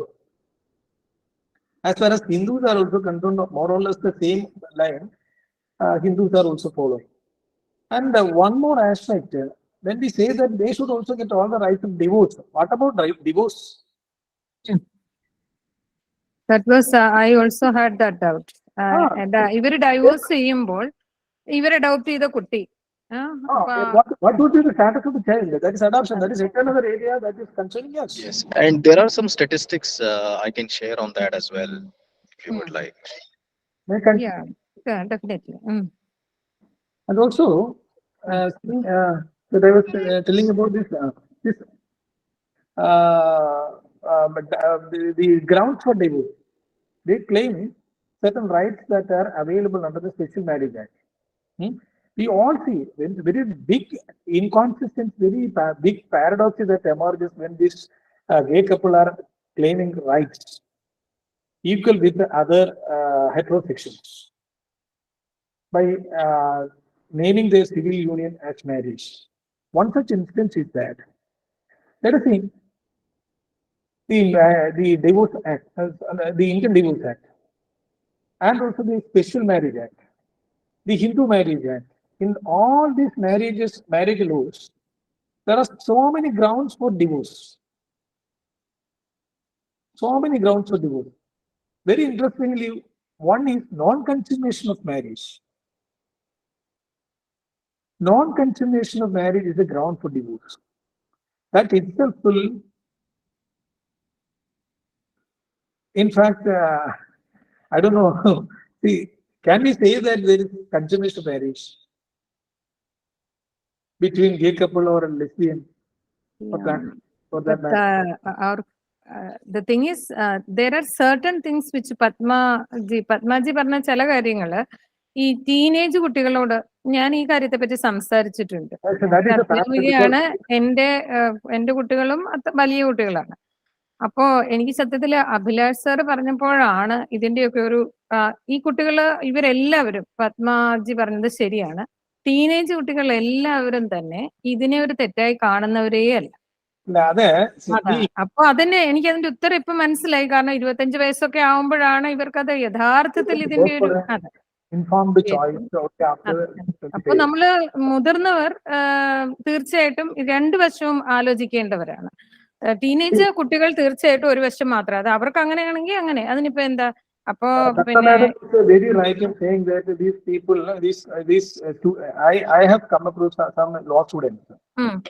and they were very vehemently arguing for this.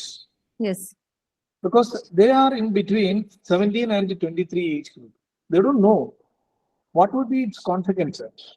Because they say that in America, they accepted it. Observer case, they say Supreme Court, American Supreme Court says that all federal laws which were banning gay marriages are against the due process clause of the American Constitution, and they said that all laws which were banning this gay marriage is unconstitutional. So when we say that, when America says that this is unconstitutional, we should also follow this, and because that is considered to be progressive outlook. If you are drawing the line of the Western countries, then we will say that we are on a progressive model. This neoliberalism has, in fact, to a great extent, affecting the thought process of these students or children who are in between this adolescent age, and also after that, up to 23, I can see. 13 to 23, actually. If you are not joining the bandwagon of these progressive elements, you will be touted as, oh, he is very conservative, he is not good for the society. So that is the kind of ecosystem presently prevailing in Kerala, as also in India, not throughout India, but in the urban areas of India. That is why the Supreme Court, in the Supreme Court of Union of India, made a submission that this is the outcry of elite urbans. Because if you have to be chosen as a progressive element, if you have to be included in the group of progressive elements, you have to toe the line of the Western countries. See, we have to also see another fact, that is in America, earlier, the law was said, that one, I could not remember the citation of that case. Abortion right was established as a fundamental right. That was in accordance with the due process clause. That was the earlier law. Because bodily autonomy a lady has, or a husband has, they can decide whether abortion has to take place or not.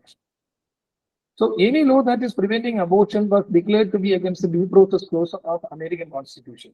That was the earlier American thought process. Now that has changed, that we have to understand. Columbus discovered America only in 1497, I think, 1497. They have only 600 years of culture. Yes, that is right. Abhilash sir, so that is a very, we take the Hindu religion, the kind of onslaught it has faced, but it is still surviving because it is on a big bedrock of years of culture, because the culture, thousands of years of culture it has got. So nobody can destroy it, because if life is formed, social life is formed based on culture. That culture is still prevailing. So now what happens in America? Now America says that nobody has a right to abort a child. It has a right to live. So the abortion right has been taken now.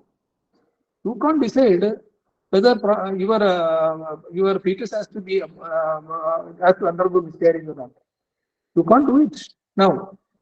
So America is coming back. When the Trump, everybody says that it was the influence of Trump administration, this decision has come out, because all the judges who were appointed by Trump were in favor of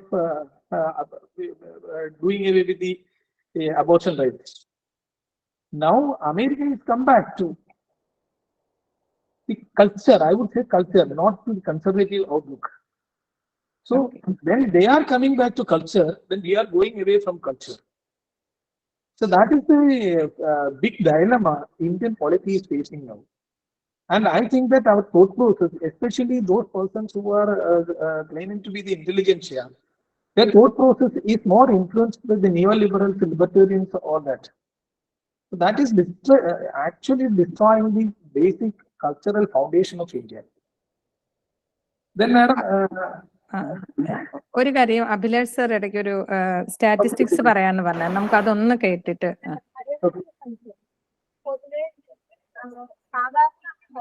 Abhilash sir കേൾക്കുന്നുണ്ടോ? ഒന്ന് പറയാമോ?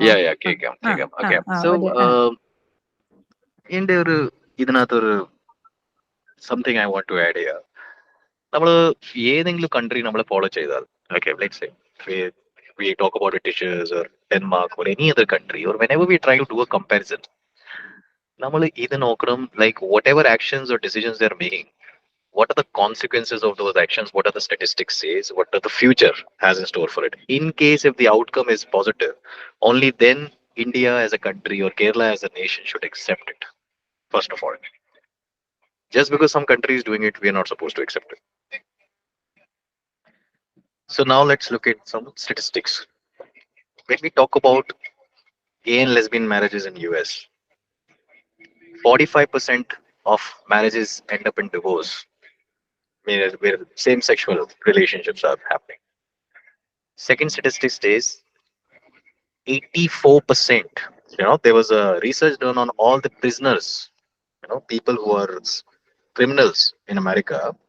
84% of criminals who are there inside prison for very critical crimes, okay, serious crimes. 84% of them have been raised by single mother. They do not have a father. So that straight away tells you that divorce rate, now let's talk about a divorce rate. Divorce rate of United States right now is 54%.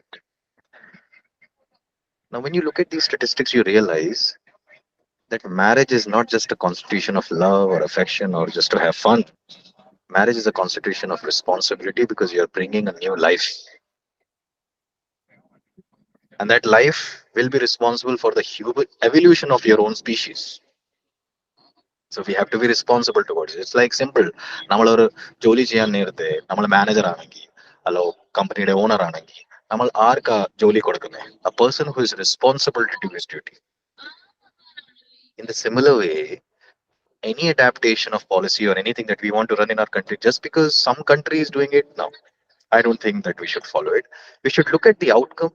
We should see what the consequences, and if they are constructive, productive, and positive for our nation, for our people, only then such laws should be implemented.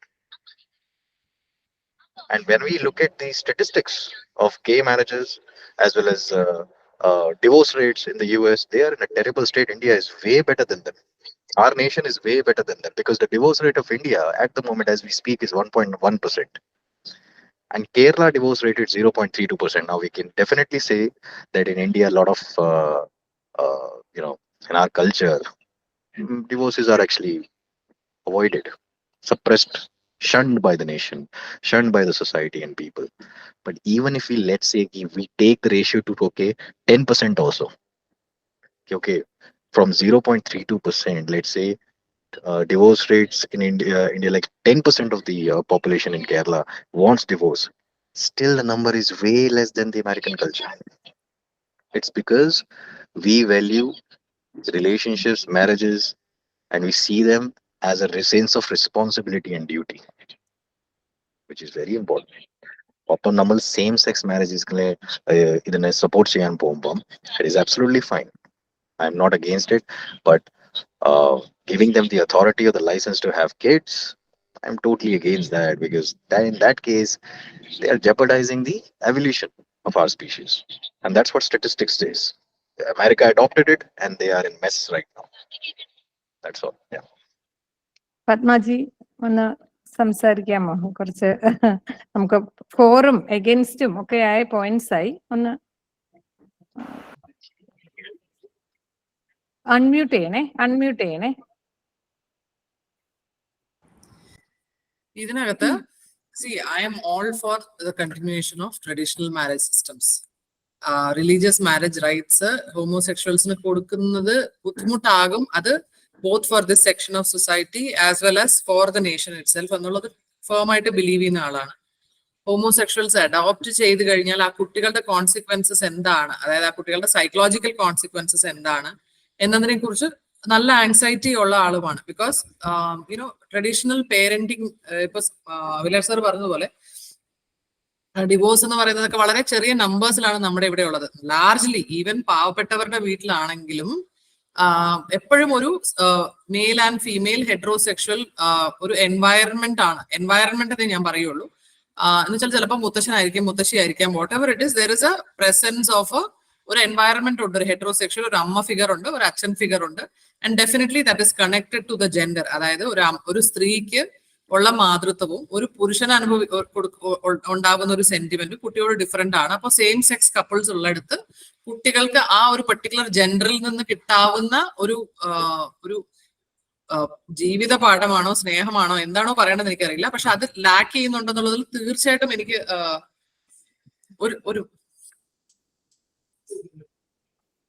ഒരു minute sorry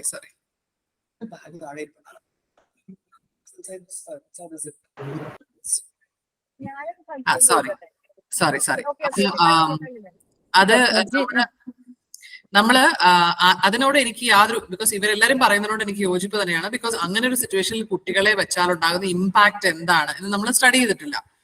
പക്ഷെ ഇപ്പുറത്തെ സൈഡിലുള്ള argument that is A very strong argument. അത് എനിക്ക് deny ചെയ്യാൻ പറ്റാവുന്നതിലും strong ആണ് അവരുടെ argument എന്നുള്ളതുകൊണ്ടാണ് ഞാൻ വീണ്ടും വീണ്ടും അത് തന്നെ ചോദിക്കുന്നത്. Because it's A self questioning. എനിക്ക് ഇത് നടത്തണമെന്നോ നടത്തണ്ടെന്നോ അല്ല, എനിക്കിതിപ്പോ ഞാൻ സ്വയം ക്വസ്റ്റ്യൻ ചെയ്തുകൊണ്ടിരിക്കണം എന്റെ സ്റ്റാൻഡ് എന്താണ്. ഇപ്പൊ എനിക്ക് അബോർഷൻ, സാറ് സൽകുമാർ സാറ് പറഞ്ഞതുപോലെ അബോർഷനെ കുറിച്ച് എനിക്ക് ക്ലിയർ ആയിട്ടൊരു സ്റ്റാൻഡ് ഉണ്ട്. ഞാൻ പ്രോ ലൈഫാണ്. എന്തുകൊണ്ട്? എനിക്ക് വേരിയസ് ആയിട്ടുള്ള അതിന് എനിക്ക് റീസൺസ് വളരെ കൃത്യമായിട്ട് ആരോട് എത്ര മണിക്കൂർ വേണമെങ്കിൽ തർക്കിക്കാനുള്ള റീസൺസ് എൻ്റെ ഉണ്ട്. അല്ലെങ്കിൽ ട്രാൻസ്ജെൻഡറിസം, ഇപ്പൊ അഭിലാഷ് സാർ പറഞ്ഞതുപോലെ ആളുകൾ ജെൻഡർ മാറുന്നു എന്നുള്ള ഒരു പ്രതിഭാസം ഉണ്ടല്ലോ, അതിനെക്കുറിച്ചും എനിക്ക് ഈ പറഞ്ഞ പോലെ ഞാൻ very convince that it is ഒരു മോറൽ അബിറേഷൻ ആണ്. ഇങ്ങനത്തെ ജെൻഡർ ഡിസ്ഫോറിയ എന്ന് പറയുന്നത് ആളുകളിലുള്ള കാര്യമാണെന്ന് അക്നോളജ് ചെയ്യുമ്പോഴും ആ ജെൻഡർ ഡിസ്ഫോറിയയുടെ സൊല്യൂഷൻ എന്ന് പറയുന്ന ഒരാൾ ആണ് പെണ്ണാവുന്നതും പെണ്ണാണാവുന്നതുമല്ല, ജെൻഡർ ഡിസ്ഫോറിയക്ക് ട്രീറ്റ്മെന്റ് കൊടുക്കുന്നതാണ് എന്നുള്ളതാണ് എന്റെ ബിലീഫ്. പിന്നെ അതിന്റെ ഡീറ്റെയിൽസ് ഒന്നും എനിക്ക്, ഞാനൊരു ഡോക്ടർ അല്ലാത്തതുകൊണ്ട് എനിക്കറിയില്ല. പക്ഷെ എനിക്ക് അതിനെക്കുറിച്ച് നന്നായിട്ട് തർക്കിക്കാൻ പറ്റും. പക്ഷെ ഈ വിഷയത്തിൽ എപ്പോഴും ഒരു മോറൽ കൊണൻഡ്രം എന്നുള്ള രീതിയിൽ എനിക്ക് തോന്നുന്നത് ഈസ് ബിക്കോസ് ഇപ്പോ സൽകുമാർ സാറ് പറഞ്ഞു, ഒരു കുട്ടിയെ അഡോപ്റ്റ് ചെയ്ത് കഴിഞ്ഞാൽ, ഒരു കുട്ടികളില്ലാത്ത ഹിന്ദു കപ്പിള് കുട്ടിയെ അഡോപ്റ്റ് ചെയ്ത് കഴിഞ്ഞിട്ട് അവരുടെ അഡോപ്ഷൻ ഒരു ലെജിറ്റിമറ്റ് ആയിട്ട് ഒരു കുട്ടിയെ ദത്തെടുത്ത് ആ കുട്ടിയെ ദത്ത് കയറ്റി ആ കുട്ടിയെ സ്വന്തമായിട്ട് തന്നെ വളർത്താൻ ഒരു സാഹചര്യം ഹിന്ദു ശാസ്ത്രങ്ങളിലും ധർമ്മങ്ങളിലും ഉണ്ടെന്നിരിക്കെ അത് ഒരു മാതാവും പിതാവും ഉണ്ടെങ്കിലേ ഉണ്ടാവുള്ളൂ, അല്ലെങ്കിൽ ദത്തെടുക്കാനുള്ള ഹൈന്ദവ കർമ്മങ്ങൾ ഒരു മാതാവും പിതാവും ഉണ്ടെങ്കിലേ ഉണ്ടാവുള്ളൂ എന്ന് നമുക്ക് എസ്റ്റാബ്ലിഷ് ചെയ്യാൻ പറ്റില്ല. ബിക്കോസ് ഇപ്പോ ഒരു മാതാവ് മാത്രമുള്ള സ്ഥലങ്ങളിലും ഒരു പിതാവ് മാത്രമുള്ള സ്ഥലങ്ങളിലും ദത്ത് കൊടുക്കുന്നുണ്ട്. ആര്യസമാജം പോലത്തെ സ്ഥലങ്ങളിൽ അവർക്ക് അതിനുള്ള റിച്വൽസ് ചെയ്ത് കൊടുക്കുന്നുണ്ട്. അവർക്ക് അതിൻ്റെതായിട്ടുള്ള ഫെസിലിറ്റീസ് നമ്മുടെ ധർമ്മത്തിൽ തന്നെ ഇസ്കോണിലൊക്കെ നോക്കുകയാണെങ്കിൽ ഒരു കുട്ടി എടുത്തോണ്ട് വന്നു കഴിഞ്ഞാൽ അച്ഛനുണ്ടോ അമ്മയുണ്ടോ രണ്ടുപേരും ഉണ്ടോ, അതിലൊരു ഒരു ഒരു ഒരു ഹിന്ദു ധാർമ്മിക് ഫാമിലി ആണോ എന്ന് പോലും നോക്കുന്നില്ല. ഒരു കുട്ടിയെ അഡോപ്റ്റ് ചെയ്തു. ഇപ്പോൾ നമ്മുടെ സിനിമാ താരങ്ങളൊക്കെ തന്നെ, സിനിമാ താരങ്ങൾ എല്ലാത്തിനും നമ്മൾ എക്സാമ്പിൾ ആയിട്ട് പറയാൻ കാര്യം എന്ന് വെച്ചാൽ സമൂഹത്തിൽ അവരെ കാണാൻ സാധിക്കുന്നുണ്ട്. അതുപോലെ തന്നെ ഒരുപാട് പേരുണ്ടായിരിക്കാം പുറകിൽ. പക്ഷെ ഈ സെലിബ്രിറ്റീസ് എന്നുള്ള പറയുന്നവരുടെ എക്സാമ്പിൾസ് നമുക്ക് മീഡിയയിൽ കാണാൻ സാധിക്കുന്നതുകൊണ്ട് അഡോപ്റ്റ് ചെയ്തവരെ റെഗുലറൈസ് ചെയ്ത് ഹിന്ദു ധർമ്മത്തിലേക്ക് കൊണ്ടുവരുന്ന റിച്വൽസും എല്ലാം കംപ്ലീറ്റ് ചെയ്ത് അവരുള്ളപ്പോൾ ഇവര് ചോദിക്കുന്നത്, അഭിജിത്ത് അയ്യർ മിത്ര ചോദിക്കുന്നത്, ഞാൻ അഡോപ്റ്റ് ചെയ്യുകയോ അല്ലെങ്കിൽ ഒരു സറോഗേറ്റിലൂടെ എന്റെ പരമ്പരയെ തന്നെ ഞാൻ സൃഷ്ടിക്കുകയോ, ഒരു സറോഗേറ്റ് ആയ ഒരു സ്ത്രീയിൽ കൂടെ എന്റെ പരമ്പരയെ തന്നെ ഞാൻ സൃഷ്ടിക്കുകയോ ചെയ്യുമ്പോൾ നിങ്ങൾ എന്നോടത് പറയാൻ പറ്റില്ല. ഞാൻ എന്റെ ധർമ്മം നിവർത്തിക്കുന്നതിൽ വീഴ്ച വരുത്തി എന്ന് നിങ്ങൾക്ക് എന്നോട് പറയാൻ പറ്റില്ല. ഇവരുടെ ആർഗ്യുമെന്റ്സ് ആണ് ഞാൻ പറയുന്നത്, വീണ്ടും വീണ്ടും പറയുന്നത്. നമ്മൾക്ക് ലോജിക്കലായിട്ട് മറുപടി കൊടുക്കാൻ പറ്റിയില്ലെങ്കിൽ ഇതിന് നമ്മൾ വി ആർ ഹാങ്ങിങ് ഓൺ ടു ഇമോഷൻ. നമ്മൾ ഇപ്പോഴും പറയുന്നത് ഇങ്ങനെ ഒരു സിസ്റ്റം തകരും എന്നുള്ളത് നമ്മളുടെ ആൻസൈറ്റിയിൽ നിന്നാണ്. പക്ഷെ നമ്മൾ കൊടുക്കുന്ന ഉത്തരങ്ങൾ അവർക്ക് കൺവിൻസിങ് ആവുന്ന രീതിയിൽ ഡെവലപ്പ് ചെയ്യുന്നതിൽ നമ്മൾ ഇപ്പൊ തൽക്കാലം നമ്മളുടെ അറ്റ്ലീസ്റ്റ് ആ ഒരു അതിൽ പരാജയിച്ച് നിൽക്കുകയാണ്. Because I'm also not convinced. ഇവരെ വിവാഹം കഴിപ്പിക്കണം എന്നൊരിക്കലും ഞാൻ പറയില്ല. പക്ഷെ സിവിൽ യൂണിയൻ കൊടുത്താൽ എന്ത് എന്ന് ഞാൻ ആലോചിച്ച് തുടങ്ങിയിരിക്കുന്നു. ഞാൻ ട്വിറ്ററിൽ ഒരു വർഷം മുമ്പെങ്കിലും ഞാൻ പറഞ്ഞു, on the fence about adoption, but almost a yes about civil unions എന്നാണ് പറയുന്നത്. അതായത് ഞാൻ ഓൾമോസ്റ്റ് സിവിൽ യൂണിയനിന് യെസ് പറയുന്നത്, അതായത് ഇവർക്ക് സിവിൽ യൂണിയൻ ആയിക്കോട്ടെ എന്ന് പറയുന്നതിലും അഡോപ്ഷനെ കുറിച്ച് കയ്യാലപ്പുറത്തുമാണെന്നാണ്. ബിക്കോസ് അഡോപ്ഷനെ കുറിച്ച് പറയുമ്പോൾ ഈ കുട്ടികളുടെ ഇമ്പാക്ട് എന്താണെന്ന് സ്റ്റഡി ചെയ്യേണ്ടത്. ഈ നേഷനിൽ അമേരിക്കയിൽ സെയിം സെക്സ് കുട്ടികൾക്ക് ഇമ്പാക്ട് എന്താണെന്ന് സ്റ്റഡി ചെയ്താൽ പോരല്ലോ. ഈ രാജ്യത്ത് ജീവിക്കുമ്പോൾ അവർക്ക് സമൂഹത്തിൽ അനുഭവിക്കേണ്ടി വരുന്ന ടാബുകൾ എന്താണ്? നമ്മളുടെ ഇവിടെ ഇപ്പോഴും പല ജാതികളുണ്ട്, പല ലാംഗ്വേജസ് ഉണ്ട്, പല കാര്യങ്ങളും ഇതുപോലെ നടക്കുന്ന സ്ഥലത്ത് ഒരു കുട്ടിക്ക് ഡെവലപ്പ് ചെയ്യാൻ ഇങ്ങനൊരു സോഷ്യൽ പ്രശ്നം ഉണ്ടാവുമ്പോൾ അവരുടെ ഡെവലപ്മെന്റ് പൊട്ടൻഷ്യൽ എന്തായിരിക്കും? അവർക്കത് ഡാമേജ് ആണോ ഉണ്ടാക്കുന്നത്, ഗുണമായിരിക്കുമോ എന്നുള്ളത്, ഇവരുടെ പേരന്റിങ് കേപ്പബിലിറ്റീസ് എന്താണ് എന്നുള്ള കാര്യങ്ങളെല്ലാം സ്റ്റഡി ചെയ്യാനുള്ള ഒരു ഇമ്പാക്ട് സ്റ്റഡി ചെയ്യാതെ ഒബ്വിയസ്ലി എന്ത് പുതിയ നിയമം കൊണ്ടുവരുന്നതിനും ഒരു സോഷ്യൽ സ്റ്റഡി ഇല്ലാതെ കൊണ്ടുവരുന്നത് എന്നുള്ളതാണ് ഒരു നമ്മൾക്ക് സാമാന്യമായിട്ട് നമ്മൾ ചിന്തിക്കുമ്പോൾ അറിയാൻ പറ്റുന്നത്. ഇപ്പോൾ നമ്മുടെ സർക്കാർ സോളിസിറ്റർ ജനറൽ വഴി പറയുന്നു ഞങ്ങൾക്ക് ഇതിൽ താല്പര്യമില്ല, മാരേജ് എന്ന് പറയുന്ന ഇൻസ്റ്റിറ്റ്യൂഷനെ സർക്കാർ കാണുന്നത് ഇന്ന പർപ്പസുകൾക്ക് വേണ്ടിയിട്ടായിട്ടാണ്, അതിൽ പ്രൈമറി ആയിട്ട് സ്വത്ത് ഭാഗം വയ്ക്കുന്നതോ ജോയിന്റ് അക്കൗണ്ട് ഉണ്ടാക്കുന്നതോ ഇൻഷുറൻസ് കൊടുക്കുന്നതോ അല്ല, ഒരു കുടുംബ വ്യവസ്ഥയിൽ മുതിർന്നവർക്ക്, അതായത് നമ്മൾ ഹിന്ദു ധർമ്മത്തിലും ക്രിസ്ത്യാനിറ്റിയിലും ഇസ്ലാമിലും എല്ലാ മതങ്ങളിലും പറയുന്നത് എന്താണ്? ഒരു കുടുംബത്തിലേക്ക് മനുഷ്യർ പ്രവേശിക്കുന്നത് കുട്ടികൾക്കും പ്രായമുള്ളവർക്കും ഡിസേബിൾഡ് ആയിട്ടുള്ള ആളുകൾക്കും സംരക്ഷണം കൊടുക്കാനുള്ള അന്തരീക്ഷം ഉണ്ടാക്കാനാണ് നമ്മൾ കുടുംബം ഉണ്ടാക്കുന്നത്. നമ്മളുടെ ആനന്ദത്തിന് വേണ്ടി കുടുംബം ഉണ്ടാക്കുന്ന ആളുകളല്ല പൊതുവെ ഭാരതത്തിൽ. അതിൽ നിന്ന് ആനന്ദം ഒരു ബൈ പ്രോഡക്റ്റ് മാത്രമാണ്. നമ്മുടെ സന്തോഷം എന്ന് പറയുന്നത് കുടുംബത്തിൽ ഒരു ബൈ പ്രോഡക്റ്റ് മാത്രമാണ്. അത് കുടുംബം എസ്റ്റാബ്ലിഷ് ചെയ്തതിന്റെ പർപ്പസ് അതല്ല. ഇപ്പൊ സർക്കാർ അതാണ് ഡിക്ലറേഷൻ കൊടുത്തിരിക്കുന്നത്. അതായത് ഞങ്ങൾ കാണുന്ന പർപ്പസ് ഒരു കുടുംബത്തിന്റെ ഇതല്ല, ഈ രണ്ടാളുകൾ സന്തോഷമായി ജീവിക്കുക എന്നുള്ളത് മാത്രമല്ല, അതിനൊരു സോഷ്യൽ ഇംപ്ലിക്കേഷൻ ഉണ്ട്, അതിന് ചില ഉത്തരവാദിത്വങ്ങൾ കൂട്ടുത്തരവാദിത്തങ്ങൾ എടുക്കാനുള്ളത് കൊണ്ടാണ് എന്ന് പറയുമ്പോഴും ഇത് ഇവർക്ക് ചെയ്യാൻ കഴിയില്ല, അല്ലെങ്കിൽ ഈ സെയിം സെക്സ് ദമ്പതികൾക്ക് ഇത് നിറവേറ്റാനുള്ള കഴിവില്ല എന്നുള്ളതിനെ കുറിച്ച് യാതൊരു തെളിവുകളോ പ്രൂഫോ സ്റ്റഡിയോ ഇമ്പാക്റ്റോ ഒന്നും പബ്ലിഷ് ചെയ്തിട്ടില്ല. അപ്പൊ നമ്മൾ ഒരു കുട്ടിയെടുത്ത് 24 വയസ്സുള്ള ഒരു കുട്ടിയെടുത്ത് തർക്കിക്കാൻ ചെല്ലുമ്പോൾ എന്തിന്റെ ബേസിസിലാണ് നമ്മൾ പറയുന്നത് that 54% of marriages result in a divorce in America? Is it because of homosexuality? Heterosexual മാരേജസും കൂടെ ചേർത്തിട്ടാണ് 54% ഡിവോഴ്സസ്. അപ്പൊ ആണും പെണ്ണും കല്യാണം കഴിച്ചാലും അമേരിക്കയിൽ ഡിവോഴ്സ് ആവുന്നുണ്ട്, ആണും കല്യാണം കഴിച്ചാലും ആവുന്നുണ്ട്, പെണ്ണും കല്യാണം കഴിച്ചാലും ആവുന്നുണ്ട്. നിങ്ങൾ എന്താണ് ഇതിനെ തമ്മിലെല്ലാം കോറിലേറ്റ് ചെയ്യുന്നതെന്ന് അവർ ചോദിച്ചാൽ ഒരു കൊഹിയറന്റ് ആയിട്ടുള്ള, കേട്ടാൽ ലോജിക്കൽ ആണെന്ന് തോന്നാൻ പറ്റുന്ന ഒരു ആൻസർ നമുക്ക് കൊടുക്കാൻ പറ്റണം. It is not, we are not able to establish causation and relation between this. അതായത് സെയിം സെക്സ് റിലേഷൻഷിപ്സ് അക്സെപ്റ്റ് ചെയ്യുന്നത് കൊണ്ടാണ് ഇന്ന കാര്യങ്ങൾ സംഭവിക്കുന്നത് നമുക്ക് എസ്റ്റാബ്ലിഷ് ചെയ്യാൻ പറ്റില്ല. പിന്നെ അഭിലാഷ് സാർ പറഞ്ഞതിന് ഒരു മറുപടി, transgenderism is something that we all oppose, at least I oppose. സെക്ഷുവാലിറ്റിയുടെ കൺഫ്യൂഷനിൽ നിന്നുണ്ടാവുന്ന ട്രാൻസ്ജെൻഡറിസം, അതായത് ഞാൻ ഹോമോസെക്ഷൽ ആണ്, പക്ഷെ ഞാൻ ഹോമോസെക്ഷൽ ആണെന്ന് പറഞ്ഞാൽ സമൂഹത്തിൽ ഉണ്ടാവുന്ന ഒരു നാണക്കേട് കൊണ്ട് ഞാൻ സ്ത്രീ ആണെന്ന് പറഞ്ഞേക്കാം. അപ്പൊ അങ്ങനെയാവുമ്പോൾ എനിക്കൊരു പുരുഷനോട് അട്രാക്ഷൻ തോന്നുന്നതിൽ തെറ്റില്ലല്ലോ. ഞാൻ സ്ത്രീയാണ്, എന്റെ മനസ്സിൽ ഞാൻ സ്ത്രീയാണ്, that is why I'm attracted to a man എന്ന് പറഞ്ഞു കഴിഞ്ഞാൽ ഉണ്ടാകുന്ന ഒരു ട്രാൻസ്ജെൻഡറിസം ഉണ്ട്. That is one thing. But ഇപ്പൊ അതൊന്നും അല്ലല്ലോ അവിടെ നടക്കുന്നത്. ഇപ്പം അമേരിക്കയിൽ നടക്കുന്ന ട്രാൻസ്ജെൻഡറിസവും ഇതുമായിട്ട് നമുക്ക് കണക്ട് ചെയ്ത് സംസാരിക്കാൻ പോലും പറ്റില്ല. ആൻഡ് ഇപ്പോൾ ഉള്ള, ലക്കിലി ഫോർ അസ്, ഇപ്പോൾ ഉള്ള ചെറുപ്പക്കാർ, നമ്മുടെ ഇവിടെയുള്ള ചെറുപ്പക്കാർ പോലും ഈ ട്രാൻസ്ജെൻഡറിസം, ട്രാൻസ്ജെൻഡർ ആക്ടിവിസം, TRA എന്ന് പറയുന്ന ട്രാൻസ് റൈറ്റ്സ് ആക്ടിവിസം എന്ന് പറയുന്നതിന്റെ പൊള്ളത്തരം ഈ മീഡിയയിലൂടെ നേരിട്ട് കണ്ട് തന്നെ അവർക്ക് അനുഭവം ആവുകയാണ്. ഒരു സ്വിമ്മിംഗ് ചാമ്പ്യൻഷിപ്പിൽ ഒരു പുരുഷൻ പോയി സ്വിം ചെയ്ത് ആ പെൺകുട്ടിയെക്കാട്ടും എത്രയോ സെക്കൻഡ് മുമ്പിൽ അവൻ ഫസ്റ്റ് പ്രൈസ് നേടുന്നു. ഒരാള് റെസ്ലിംഗ് ചാമ്പ്യൻഷിപ്പിന് ചെന്നിട്ട് ആ പെൺകുട്ടിയുടെ തല ഇടിച്ച് തകർത്ത് ആശുപത്രിയിൽ കയറ്റും, ട്രാൻസ്ജെൻഡർ ആയിട്ടുള്ള ആള്. അപ്പൊ ഇതിനൊക്കെ വ്യക്തമായിട്ട് അതിന്റെ ഇമ്പാക്ട്, ഇങ്ങനെ ചെയ്താൽ എന്തുകൊണ്ട് ഇത് മോശമാകും എന്നുള്ളത് നേരിട്ട് അവരുടെ മുമ്പിൽ എവിഡൻസോടെ അവർക്ക് കാണാൻ സാധിക്കും. നേരെ തിരിച്ച് നമ്മൾ ഇതെല്ലാം പറയുന്നത് ഹിയർസേ ആണ്, നമ്മുടെ അനുമാനങ്ങളാണ്. ഇതൊന്നും പബ്ലിഷ്ഡ് ആയിട്ടുള്ള യാതൊരു പ്രൂഫും നമ്മൾക്ക് പ്രൊഡ്യൂസ് ചെയ്യാൻ പറ്റുന്നില്ല. അത് കോടതിയിലും ആരും പ്രൊഡ്യൂസ് ചെയ്തിട്ടില്ല, നമ്മളുടെ സർക്കാരുകൾ പ്രൊഡ്യൂസ് ചെയ്തിട്ടില്ല, നമ്മൾ ഇതിനെതിരെ വാദിക്കുന്ന ആളുകൾ പ്രൊഡ്യൂസ് ചെയ്തിട്ടില്ല, ഒന്നും ചെയ്തിട്ടില്ല. അങ്ങനെ ആകുമ്പോൾ നമുക്ക് when you see anything that has to be accepted by society has to be accepted. ഒന്നും നമുക്ക് ട്രസ്റ്റ് ചെയ്യാൻ പറ്റില്ല. ഇപ്പോ സെയിം സെക്സ് മാരേജ് നാളെ സുപ്രീം കോടതി ഓക്കെ നാളെ മുതൽ സമ്മതിക്കുന്നു എന്ന് പറഞ്ഞാൽ ഇന്ത്യയിൽ ഡെഫിനറ്റ് ആയിട്ട് പല സ്ഥലത്തും പ്രൊട്ടസ്റ്റുകൾ ഉണ്ടാകും. അതുണ്ടാകും എന്നുള്ളത് കൊണ്ടാണ് അവർ അത് ഒറ്റയടിക്ക് ചെയ്യാത്തത്. അപ്പോ ഒരു നിമിഷം ഒന്ന് ഇന്റർപ്റ്റ് ചെയ്തോട്ടെ. ഡോക്ടർ ഷൈനി ഒരു ചോദ്യം ചോദിക്കാൻ ആഗ്രഹിക്കുന്നുണ്ട്. എന്തോ ഒന്ന് പറയാമോ? അൺമ്യൂട്ട് ചെയ്യണേ. കൺവെൻഷണൽ മാരേജസിൽ ഉണ്ടാവുന്ന കുട്ടികൾ, ഇവിടെ നല്ല മഴ ഇടിയാണ്, കേൾക്കുന്നുണ്ടോ? ഉറക്കെ പറഞ്ഞോളൂ. കേൾക്കാം.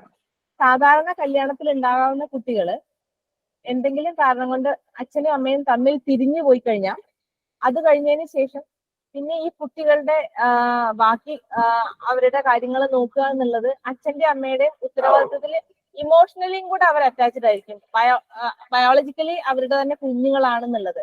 ഇപ്പൊ ഇവർ അഡോപ്റ്റ് ചെയ്തിട്ടുള്ള കുട്ടികളൊക്കെ ആകുമ്പോൾ ഇവർ രണ്ടുപേരും തമ്മിൽ സെപ്പറേറ്റ് ചെയ്യണമെന്ന് ആയി കഴിഞ്ഞു കഴിഞ്ഞാൽ പിന്നെ ഈ കുട്ടികളോടുള്ള പിന്നെ അറ്റാച്ച്മെന്റ് എങ്ങനെയായിരിക്കും? പിന്നെ ആ കുട്ടികളോടുള്ള റെസ്പോൺസിബിലിറ്റി എന്തായിരിക്കും? ഒരു ചോദ്യം, ഒരു minute. Abhilash sir hand raise ചെയ്തായിരുന്നോ എന്തെങ്കിലും പറയാനായിട്ട്?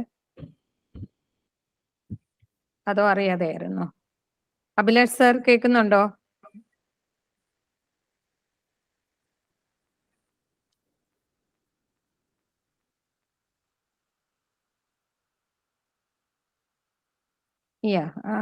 ഇവിടെ കാണിക്കുന്നുണ്ട് Abhilash Babu and PSA Nair have raised hands. Abhilash sir പറയാൻ ഉദ്ദേശിക്കുന്നുണ്ടോ? കേൾക്കുന്നുണ്ടോ? ഓക്കെ. ഡോക്ടർ ഷൈനി പറഞ്ഞ ഒരു ചോദ്യമാണ്. അതിന് ദത്തെടുത്ത കുഞ്ഞുങ്ങൾ സാധാരണ സ്ത്രീ പുരുഷന്മാര് തമ്മിലുള്ള കല്യാണത്തിലാണെങ്കിൽ അതെ, ദത്തെടുത്ത കുഞ്ഞുങ്ങളുടെ കാര്യത്തിൽ ഇവര് തമ്മിൽ ഡിവോഴ്സ് ആയി കഴിഞ്ഞു കഴിഞ്ഞാൽ ഈ ഒരു പ്രശ്നം വരാം. സ്വന്തം മക്കളാവുന്ന സമയത്ത് ഉണ്ടാകാവുന്ന ആ ഒരു ഇമോഷണൽ അറ്റാച്ച്മെന്റ് ഭാവിയിൽ ഉണ്ടായില്ലെങ്കിൽ അതെന്ത് സംഭവിക്കും എന്നുള്ളത്. ഓക്കെ, അത് രണ്ടുപേർക്കും പറയാം. പത്മജിക്കും അഡ്വക്കേറ്റ് സനൽകുമാർ സാറിനും രണ്ടുപേർക്കും ഇതിൽ ഉത്തരങ്ങൾ ഉണ്ടാവും. ഒന്ന് പറയാമോ? എളുപ്പം. ദത്തെടുത്ത കുട്ടികളെ ജന്മം കൊടുത്ത കുട്ടികളോടൊപ്പം ആരും സ്നേഹിക്കുന്നില്ല എന്നുള്ള വാദത്തിനോട് എനിക്ക് യോജിപ്പില്ല. പൊതുവെ ഹെറ്ററോസെക്ഷൽ കപ്പിൾസ് ആണെങ്കിൽ തന്നെ അവരുടെ കേസിൽ ഞാൻ കണ്ടിട്ടുള്ളൂ. എന്ന് വെച്ചാൽ എന്റെ കൺമുമ്പിൽ കണ്ട കാര്യമാണ്. ഞാൻ ഗേ കപ്പിൾസ് ദത്തെടുത്ത കുട്ടികളെ കണ്ടിട്ടില്ല. പക്ഷെ ഹെറ്ററോസെക്ഷൽ കപ്പിൾസിൽ ദത്തെടുത്ത കുട്ടികളെ സ്വന്തം കുട്ടികളിലെ നമ്മൾ ജന്മം കൊടുത്ത കുട്ടികളെ കാണുന്നതിനെക്കാട്ടും താഴെയാണെന്നോ അല്ലെങ്കിൽ അവർ പിരിഞ്ഞു പോകുമ്പോൾ ഈ കുട്ടി എന്റെ അല്ല എന്നുള്ള ചിന്ത വരുമെന്നോ എനിക്ക് അങ്ങനെ തോന്നിയിട്ടില്ല. എന്താ കാര്യം എന്ന് വെച്ചാൽ ദത്തെടുക്കുന്നത് ഒരു വളരെ ഇമോഷണൽ ആയിട്ടുള്ള വളരെ എക്സ്റ്റെൻസീവ് ആയിട്ടുള്ള പ്രോസസ്സാണ് ഇന്ത്യയിൽ. അതിന് അത്രയും അധികം മെന്റൽ ഇൻവോൾവ്മെന്റും ഇമോഷണൽ ഫിസിക്കൽ എല്ലാ ഇൻവോൾവ്മെന്റും ഉണ്ടെങ്കിലും നമ്മുടെ രാജ്യത്ത് അതാണ് നമ്മുടെ രാജ്യത്തിന്റെ മഹിമയും. വെറുതെ ഒരു കുട്ടി, ഒരുപാട് കുട്ടികൾ അനാഥരുണ്ടല്ലോ എന്ന് പറഞ്ഞ് എടുത്ത് ആർക്കെങ്കിലും കൊടുക്കുകയല്ല ചെയ്യുന്നത്. വല്ലാത്തൊരു പ്രോസസ്സാണത്. വെറുതെ ഒന്നും അങ്ങനെ പോയി ആർക്കും കിട്ടില്ല. അപ്പൊ ആ പ്രോസസ്സ് കടന്നു വന്നു കഴിഞ്ഞിട്ട് അത്രയും ആശയും പ്രത്യാശയോടെ ഒരു കുട്ടിയെ കിട്ടിക്കഴിഞ്ഞാൽ എനിക്ക് തോന്നുന്നത് ആ ഇമോഷണൽ അറ്റാച്ച്മെന്റ്, പ്രത്യേകിച്ചും ദത്തുപുത്രന്മാരും പുത്രിമാരോടുമുള്ള സ്നേഹം കുറവാണെന്ന് എനിക്ക് തോന്നുന്നില്ല. ഇനി അവരിൽ ആ ഇമോഷൻ എന്തായിരിക്കും എന്ന് ചോദിച്ചാൽ നമ്മൾ നേരിൽ കണ്ടിട്ടില്ല. അതുകൊണ്ടാണ് ഞാൻ പറയുന്നത് വീണ്ടും സ്റ്റഡി എന്ന് പറയുന്നത്, അതായത് പബ്ലിഷ്ഡ് സ്റ്റഡികൾ ഇതിനെക്കുറിച്ച് ഉണ്ടാക്കിയിരിക്കുന്ന പഠനങ്ങൾ. ഇപ്പൊ അമേരിക്കയിൽ എനിക്ക് തോന്നുന്നു ഒരു അറ്റ്ലീസ്റ്റ് ഒരു ജനറേഷൻ എങ്കിലും പുതിയതായിട്ട് ഉണ്ടായിട്ടുണ്ടാവാം. ഒരു മക്കളൊക്കെ വളർന്ന് ഗേ കപ്പിൾസിന്റെ മക്കളായിട്ട് ജീവിച്ചത്. ലീഗലൈസ്ഡ് മാരേജ് ഇല്ലായിരുന്നെങ്കിൽ കൂടെ അവർക്ക് ഗേ കപ്പിൾസിനെ അഡോപ്റ്റ് ചെയ്യാമായിരുന്നു, അല്ലെങ്കിൽ സറോഗസി ചെയ്യാമായിരുന്നു. അവരിൽ അമേരിക്കയിൽ മാത്രമല്ല മറ്റു രാജ്യങ്ങൾ ഏതൊക്കെയാണെന്ന് എനിക്ക് ഓർമ്മയില്ല, 10-30 രാജ്യങ്ങളുണ്ടല്ലോ. അവിടുത്തെ സ്റ്റഡികൾ എന്താണ്, അവിടുത്തെ എന്താണ് പഠനങ്ങൾ, അവരെ കുറിച്ചുള്ള ഇമ്പാക്ട് സ്റ്റഡി എന്താണ്, ഇങ്ങനെ ഒരു അഡോപ്റ്റഡ് കുട്ടിയുള്ള സമയത്ത് ഡൈവോഴ്സ് ആകുമ്പോൾ എന്താണ് സംഭവിക്കുന്നത് എന്നുള്ള കാര്യങ്ങളുടെയൊക്കെ ഒരു ഡേറ്റ റിപ്പോർട്ട് നമുക്ക് കിട്ടിയാൽ മാത്രമേ നമുക്ക് ഇതിനെക്കുറിച്ച് കൂടുതൽ അറിയാൻ പറ്റുള്ളൂ. പക്ഷെ എനിക്ക് തോന്നുന്നത് ദത്തെടുത്ത കുട്ടികളുള്ള സ്നേഹം കുറവല്ല എന്നാണ് എനിക്ക് തോന്നുന്നത്. വീണ്ടും ഈ ഹാൻഡ്സ് റേസ്ഡ് എന്ന് എനിക്ക് മെസ്സേജ് വരും. അത് ഞാൻ തന്നെയാ. ഒരു സംശയം കൂടെ ചോദിച്ചോട്ടെ. ഈ ഹോമോസെക്ഷൽ മാരേജസിൽ ഉണ്ടാവുന്ന കുട്ടികൾ ആ ഒരു വീട്ടിലുള്ള അന്തരീക്ഷം അത് തന്നെ കണ്ടു വളർന്നതിന് ശേഷം അവർ ഫിസിയോളജിക്കലി ഏതെങ്കിലും ഒരു സെക്സ് ഓറിയന്റഡ് ആണെങ്കിൽ പോലും ചിലപ്പം ഈ വീട്ടിലുള്ള ഇപ്പം രണ്ടുപേര് ജെൻഡർ ഒരു മസ്കുലൈൻ സ്വഭാവമുള്ളവര് അല്ലെങ്കിൽ ഫെമിനൈൻ സ്വഭാവമുള്ളവരാണെങ്കിൽ അവരെ കണ്ട് വളർന്നതുകൊണ്ട് മാത്രം അവർ ഫിസിയോളജി വേറെ ആണെങ്കിലും അവരുടെ സൈക്കോളജിക്കലി അവര് അത്തരത്തിലേക്ക് മാറി പോവാനും അതൊരു ചോദ്യമാണ്. അഭിലാഷ് സാറിനായിരിക്കും അത് ഉത്തരം പറയാൻ പറ്റുന്നത്. സാർ ഒന്ന് പറയാമോ അത്? അഭിലാഷ് സാർ. അപ്പം so first of all I think ഞാൻ ആദ്യമേ ഇത് ഒരു കവർ ചെയ്തായിരുന്നു. I think it got misunderstood. So first of all when it comes to same-sex marriages, I am totally in favor of that. I am not against it, because we as scientists believe that it's total process. It is the individual's choice to marry whoever they want. The statistics that I was trying to show was totally based on what is the impact on child. So 54% of divorce rate is the overall divorce rate of America. Okay, and when the divorce happens, obviously the couples have to separate. And this is for all the genders overall, I'm telling. The couples separate. What is the impact on child? 84% of criminals who are serving serious, crime-related punishment in the US, in prison, are raised by single mothers or single father. That is the impact. Question asked by a ma'am just now, that what will be the consequences of the child's mind when he sees the same sexual parents and they have been raised like that. So the first thing they will develop will be delusion and dilemma to accept the society the way it is when they will go out, because they have been raised in a particular environment. Okay, so first thing that they will expect, they will go through is a mental trauma wherein they are not able to accept the society outside. They will be in conflict with themselves as well as the society, because whatever is happening in their house, whatever they have seen being raised, is totally opposite to what is happening outside. Secondly, mentally and psychologically, it will have impact on their thought process in terms of their sexuality as well, and it will trigger an immense amount of guilt. For example, I am I'm born as a boy, but let's say my parents were both females or male, and I was born and raised in that environment. When I become elder, like when I become old, let's say I'm a teenager now, and I'm starting exploring my sexuality, and I realize I'm a man and I'm interested in opposite gender, in a woman, I will feel guilty. I will trigger an amount of guilt because I will see that the environment in which I have been born and raised, my parents, who are my idol figures, I'm opposing them. I'm going against their physiological aspect. Just like somebody right now who is interested in same sex marriages, they also experience a similar kind of guilt that they're going against the normal tradition that has been followed in the family. Okay, This is thank this, yeah. Yes, So yes. this is Continue, the reason continue. why. Yeah. This is the major reason why I am totally in favor of accepting same-sex marriages, but I'm totally against of adding a new life or adoption rights to be given to such couples. That's it. Yeah. Thank you. Thank you. നമ്മള് 8:30 സമയം പറഞ്ഞേ. നമ്മളുടെ സമയം ഏതാണ്ട് തീർന്നു. അപ്പോ വളരെ നല്ലൊരു ചർച്ചയായിരുന്നു. എല്ലാവരും അവരവരുടെ പോയിന്റ്സ് നമുക്ക് എല്ലാവർക്കും അറിയാൻ പാടില്ലാത്ത ഒരുപാട് കാര്യങ്ങൾ നമുക്ക് മനസ്സിലായി. 3 പേരും സംസാരിച്ചതിൽ നിന്ന് നമ്മളുടെ ഉള്ളിലുണ്ടായിരുന്ന ചോദ്യങ്ങൾ കുറച്ചൊക്കെ ഉത്തരങ്ങൾ നമുക്ക് കിട്ടി. നിയമപരമായിട്ടും സൈക്കോളജിക്കൽ ആയിട്ടും ഉള്ള ഉത്തരങ്ങൾ നമുക്ക് കിട്ടി. അതൊക്കെ വളരെ വലിയ ഒരു ഔട്ട്കമാണ് ഈ ചർച്ചയുടേത്. ഇനി നമുക്ക് ഒരു 5 മിനിറ്റ്, നിങ്ങൾക്ക് ആർക്കും ബുദ്ധിമുട്ടില്ലെങ്കിൽ നമുക്ക് ഓഡിയൻസിന് ആർക്കെങ്കിലും എന്തെങ്കിലും ചോദിക്കാനുണ്ടെങ്കിൽ ഒന്ന് ചോദിക്കാൻ പറഞ്ഞോട്ടെ.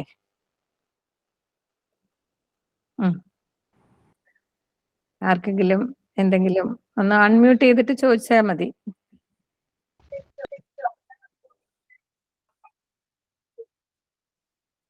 അരവിന്ദാക്ഷ സാറ്, നമസ്തേ സാറ്, ചോദിക്കാം.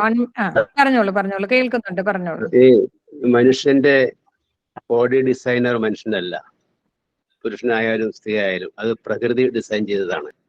പ്രകൃതിയുടെ ഡിസൈനിലെ ചില പ്ലാനുകൾ പ്രകൃതിക്കുണ്ട്. ആ പ്ലാൻ അനുസരിച്ച് നമ്മുടെ ബോഡിയും നമ്മുടെ സിസ്റ്റവും നമ്മുടെ ഹോർമോൺ സിസ്റ്റവും എല്ലാം ഡിസൈൻ ചെയ്യപ്പെട്ടിട്ടുണ്ട്. പ്രായമാകുമ്പോൾ കുട്ടികൾക്ക് സ്വാഭാവികമായിട്ട് വരുന്ന ഒരു അട്രാക്ഷനാണ് സ്ത്രീ പുരുഷ അട്രാക്ഷൻ. അതിന് കാരണവും പ്രകൃതി തന്നെയാണ്. ഇപ്പൊ പ്രകൃതി അതുകൊണ്ട് ചില ഉദ്ദേശങ്ങൾ വച്ചിട്ടുണ്ട്. ജ്ഞാനേന്ദ്രിയങ്ങളെയും കർമ്മേന്ദ്രിയങ്ങളെയും രണ്ടുപേരെയും ഉത്തേജിപ്പിച്ച് പരമാവധി സ്നേഹം എല്ലാ വിധത്തിലും സന്തോഷവും സ്നേഹവും പങ്കുവെച്ചുകൊണ്ടുള്ള ഒരു രതിക്രീഡയിൽ ഉണ്ടാക്കുന്ന ആ ഗുണം, ആ സന്തോഷം ഒരിക്കലും ഒരു ഹോമോസെക്ഷൽ ലൈഫിൽ കിട്ടുമെന്ന് ഞാൻ വിശ്വസിക്കുന്നില്ല. അത് എന്ന് വെച്ചാൽ അത് പ്രകൃതി വിരുദ്ധമെന്ന് ഞാൻ പറയുന്നില്ല. എന്ത് തന്നെയായാലും രണ്ടും കമ്പയർ ചെയ്ത് വരുമ്പോൾ ഈ ഹെറ്ററോസെക്ഷൽ ലൈഫ് എന്ന് പറഞ്ഞാൽ അവിടെ ഒരു കണ്ടിന്യൂറ്റി വരുന്നുണ്ട്, കണ്ടിന്യൂറ്റിക്കുള്ള സാധ്യത കൊടുക്കുന്നുണ്ട്. ഹോമോസെക്ഷൽ അതില്ല, അതൊരു കുൾഡിസാക്കാണ്. ഹെറ്ററോസെക്ഷൽ എന്ന് പറയുമ്പോൾ അതല്ല, അത് പ്രകൃതി നിശ്ചയിച്ചിരിക്കുന്ന ഈ പ്രപഞ്ചത്തിലെ മനുഷ്യരാശിയുടെ എന്നല്ല എല്ലാ ജീവജാലങ്ങളുടെയും നിലനിൽപ്പിന് വേണ്ട ഒരു ആവശ്യമാണ്. പിന്നെ അതുമായിട്ട് ബന്ധപ്പെട്ട് മറ്റേ പല പല തിയറിയുണ്ട്. അപ്പോൾ lock and key theory of sex, then hunger theory of sex എന്ന് പറയുന്ന ധാരാളം തിയറികൾ പലപ്പോഴും പലതരത്തിൽ ആൾക്കാർ കൊണ്ടുവന്നിട്ടുണ്ട്. അത് നമ്മൾ കൊണ്ടുവന്നതാണ്. പക്ഷേ പ്രകൃതി ഉദ്ദേശിച്ചിരിക്കുന്നത് ഒരു അർദ്ധനാരീശ്വര സങ്കല്പത്തിൽ കൂടി പോയിക്കൊണ്ടുള്ള പരമ്പരയെ ഉണ്ടാക്കുക എന്നുള്ളതാണ്. ആ നിലയ്ക്ക് നോക്കുമ്പോൾ ഹെട്രോസെക്ച്വാലിറ്റി തന്നെയാണ് ഏറ്റവും നല്ലത്. പിന്നെ ഹോമോസെക്ച്വാലിറ്റി കൊണ്ട് നടന്നുകൊണ്ട് ഇതനുസരിച്ച് എനിക്ക് അതിനെ ലീഗലൈസ് ചെയ്യണം, എന്നാൽ മാത്രമേ എൻ്റെ പരമ്പരയെക്കുറിച്ചുള്ള കാര്യങ്ങൾ എൻ്റെ റെക്കോർഡ് ശരിയാക്കാൻ പറ്റുള്ളൂ എന്നൊക്കെ പറയുന്നതിൽ ഒരർത്ഥമില്ല. ഇതില്ലാതെയും എല്ലാം അവരുടെ സ്വത്തൊക്കെ വേറെ ആർക്കെങ്കിലും എഴുതി കൊടുക്കാനുള്ള വകുപ്പുകളൊക്കെ അവിടെ ഉണ്ട്. അപ്പൊ അതിനുവേണ്ടി വാശി പിടിക്കുന്നതും അത് വേണമെന്ന് വാശി പിടിക്കുന്ന നിർബന്ധ ബുദ്ധിയും ഒരർത്ഥമില്ലാത്തതാണ്. അത് ഒരുപക്ഷെ നമ്മുടെ കുടുംബ സങ്കല്പങ്ങളെ നശിപ്പിക്കാൻ വേണ്ടി മാത്രമേ അതുകൊണ്ട് പ്രയോജനം ഉണ്ടാകൂ എന്ന് ഞാൻ വിശ്വസിക്കുന്നു. എന്തെങ്കിലും ഇതിനെക്കുറിച്ച് മറുപടി തരാണെങ്കിൽ തരിക, ഇല്ലെങ്കിൽ നമുക്ക് അവസാനിപ്പിക്കാം.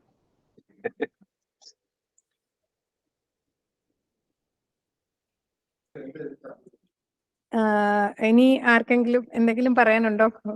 ഒരു കാര്യം, നിയമപരമായിട്ടുള്ള ഒരു കാര്യം എനിക്ക് പറഞ്ഞോളൂ സാറ് പറഞ്ഞോളൂ. അത് വളരെ പ്രധാനപ്പെട്ട ഒരു സംഭവമാണ്. ഈ നമ്മളിപ്പോൾ കോടതിയുടെ മുന്നില് കോടതിയുടെ നിയമവ്യാഖ്യാനത്തിലൂടെ സെയിം സെക്സ് അവർക്ക് മാരേജ് റൈറ്റ് ഉണ്ട് എന്ന് തീരുമാനിക്കുകയോ അല്ലാതെ അതിന് വിരുദ്ധമായിട്ട് തീരുമാനിക്കുകയോ ചെയ്യുന്നതിനോട് ലിറ്റിഗേഷൻ നടക്കുന്നതിനെ കുറിച്ചാണ് നമ്മൾ പറയുന്നത്. പക്ഷെ ആ ലിറ്റിഗേഷന് അല്ലെ അവിടെ കോടതിയിൽ സുപ്രീം കോടതിയിൽ മൗലിക അവകാശത്തിന്റെ വ്യാഖ്യാനത്തിലൂടെ ഇങ്ങനെ ഒരു അവകാശം കൊടുക്കുന്നതിൽ എത്രത്തോളം സാങ്കത്യമുണ്ടോ എന്നുള്ള ഒരു കാര്യം കൂടെ we have to analyse. Because this is not something that is meant to be done by interpretation of laws. This has to be done by legislation. That is what the stand which our central government has taken before the Supreme Court. Supreme Court, our AG, Solicitor General, he said that this is an area that is meant for legislation. It's for the Parliament to decide, because the people of India have elected their representatives. The representatives of the people will decide what should be the course, what should be the right, what are the rights to be given to these gay couples, same-sex couples, and what is the kind of a relation which they can maintain legally, and should it be like a civil union or a cohabitation, and then what are the rights which are following under the cohabitation. All these matters are to be decided by the Parliament. If the Supreme Court is going to decide this issue based on the interpretation of Article 21, that would be really taking away the right of the people. Actually, when we say that Constitution is supreme, really Constitution is not the supreme document. Actually, the sovereignty lies with the people. It is for the people to decide. See, we all have seen the interpretation of the Supreme Court in Sabarimala case. What happens? See, Supreme Court very categorically said that women have a right of entry. But what happened? Could it be implemented? It could not be implemented, because the people, only when the people accept the verdict, it will get legitimacy. If not, it will not get any legitimacy at all. Because then I am always taking exception when the Supreme Court or some other authorities would say that it is the Constitution. Constitution is supreme. Constitution is supreme. Actually, Constitution is the paramount document for governance. Constitution is not actually deciding the constitutional morality of people. Constitutional morality is something that is a morality to be maintained in between the organs of government, not between the people. Because you can't claim equality with your father in the home. Something different, personal concept. If you are stretching Article 21 or Article 14 to that level, then the son will say that I am equal to you, father. So that is not something that is meant. And when you see our Constitution, we say that we the people of India, having solemnly resolved to constitute India into a sovereign, secular democratic, and to secure to all its citizens justice, social, economic, political, etc., etc. Then preamble says, we are giving unto ourselves this Constitution. We hereby adopt, enact, and give to ourselves this Constitution. It is the people of India who are giving to themselves this Constitution. It is not the Constitution which is giving to the people. So sovereignty lies with the people. So in that way, if the Supreme Court is not accepting the argument of the central government that it is for the legislature to decide, the Parliament to decide, then I would say that it is for the people to decide through a referendum. Because in many of the countries where this the same-sex marriage is legitimate, it was done through a referendum. See the case of Russia. In Russia, a referendum was conducted on this issue. But see, Russia is a country which is based on a big culture. So the people of Russia outwardly rejected same-sex marriage by a referendum. That was through a referendum. Croatia also, the same thing happened. Bermuda also, same thing happened. But the reverse has happened in Australia and some other countries. So based on you, first of all, put this issue before the people through a referendum. A referendum can be done because earlier referendum was done also in many other cases. Because when the Goa's case of remaining as a union territory or merging with the Maharashtra state came, a referendum was conducted. Referendum, people said that we want to remain as a union territory. So that people's wish was accepted. How can it be done? There was an act that is passed by the government of India, whereby a referendum was held. The election commission was authorized to conduct the election. Sorry, referendum. So same way, I think that is what the stand which the Bar Council of India has taken. Bar Council of India has filed an application before the Supreme Court for getting implemented. And Bar Council of India didn't say expressly that a referendum has to be conducted. But it is said that 99.9% of the Indian people would not accept this. This is the stand of the Bar Council of India. So very rarely the Bar Council of India is taking part in a proceeding where a big issue of social importance has emerged. So in a way, I was always advocating for a referendum to be conducted. If a referendum is conducted, this would be deliberated across the country. Even the fisherman, even the farmer, everyone will debate about this. Should we have this, which is going to disturb our culture? Everything can be cleared by holding a referendum. Though there is no constitutional provision, we can adopt a constitutional provision by some legislation for holding a referendum. If a referendum is going to be held, I think that those persons who are advocating for the same-sex marriage would be clearly dealt with the people of India in the right manner. I would say that 99.9% of the people will be against this same-sex marriage. That is our culture. This is based on a big fabric. So we will never allow our cultural fabric to be disturbed. Only two parties have endorsed this clamor for this same-sex marriage. Only the CPM and the Nationalist Congress Party, NCP. Only two parties are only favoring. Other parties are not favoring this same-sex marriage because they know the outcome. If they are advocating for this, the people will turn against them. So my exhortation to the Supreme Court, please leave to the people. Let the people decide. Because this is something that is affecting the existence of humanity. If everybody tomorrow decides to live as a homosexual couple, there won't be any mankind at all, humankind at all. Okay, thank you very much. അപ്പൊ നമ്മള് അങ്ങനെ വളരെ വളരെ നല്ല രീതിയിൽ നമുക്ക് ഈ ചർച്ച കൊണ്ടുവരാൻ പറ്റി. ഈ പറഞ്ഞ പോലെ ഒരുപാട് പോയിന്റ്സ് ഒക്കെ കേട്ടു. ഇനി ആരെങ്കിലും ഈ ഇപ്പൊ കുറച്ച് പേരുണ്ടായിരുന്നു. ഇപ്പൊ നമുക്ക് ടുവേർഡ്സ് എൻഡ് ആയതുകൊണ്ട് 16 പേരെയാണ് കാണാൻ പറ്റുന്നത്. ഇതിൽ ആർക്കെങ്കിലും ഇനി എന്തെങ്കിലും ചോദിക്കാനോ പറയാനോ ഉണ്ടോ? ഇതുവരെ സംസാരിക്കാത്ത ആർക്കെങ്കിലും എന്തെങ്കിലും പറയാനുണ്ടോ? അൺമ്യൂട്ട് ചെയ്ത് പറയാവുന്നതാണ്.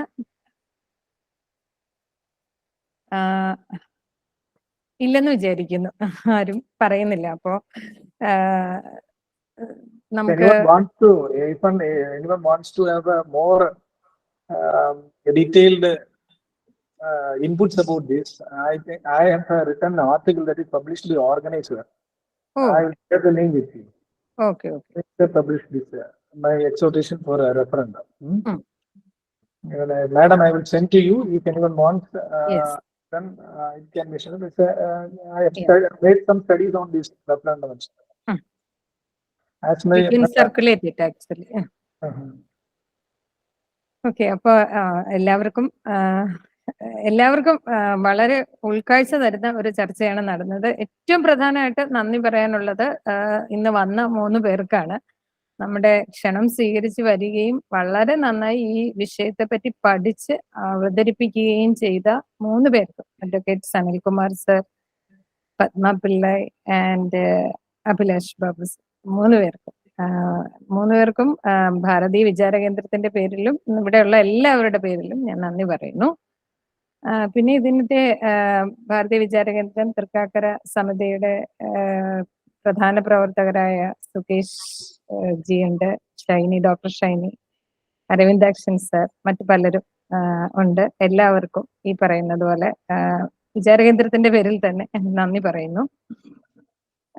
എന്തായാലും ഈ ചർച്ചയുടെ അവസാനിക്കുന്നില്ല. കാരണം ഇത് ഈ പറയുന്നത് പോലെ നമുക്ക് എല്ലാം ഉൾക്കൊണ്ട് മുന്നോട്ട് പോകണം. എന്ത് മാറ്റങ്ങൾ വരുമ്പോഴും നമുക്കത് ഉൾക്കൊള്ളാൻ ബുദ്ധിമുട്ടാണ്. ഇപ്പൊ പത്മാജി പറഞ്ഞതുപോലെ തന്നെയാണ് എൻ്റെ ഒരു ട്രാൻസിഷൻ. എനിക്ക് ആദ്യം ഇത് ചിന്തിക്കാൻ പോലും പറ്റില്ലായിരുന്നു. എങ്ങനെ ഇങ്ങനെയൊക്കെ സംഭവിക്കുമെന്നായിരുന്നു നമ്മളുടെ ഒരു വിചാരം. ഇതൊരു വൈകൃതമാണെന്നൊക്കെ ചിന്തിച്ച ഒരു കാലം എൻ്റെ ജീവിതത്തിൽ ഉണ്ടായിരുന്നു എന്ന് ഞാൻ സത്യമായിട്ട് പറയുകയാണ്. പക്ഷെ പിന്നീട് ഈ പറയുന്നത് പോലെ ഇങ്ങനെയൊക്കെ ഉണ്ട് ലോകത്തില്. നമ്മളിപ്പോ ഇനി വരുന്ന ലോകത്തിലും ഇങ്ങനെ പണ്ടും ഉണ്ടായിരുന്നിരിക്കും, നമുക്കറിയില്ല. ഏറ്റവും പ്രധാനപ്പെട്ട കാര്യം നമ്മളുടെ ലിറ്ററേച്ചർ, നമ്മുടെ സാഹിത്യം എന്ന് പറയുന്നത് വളരെ പഴയതാണെങ്കിലും ഇങ്ങനെ ഒരു കാര്യത്തെ പറ്റി അതിൽ ഇല്ലാത്തത് കൊണ്ട് നമ്മളുടെ സംസ്കാരത്തിൽ അതില്ല.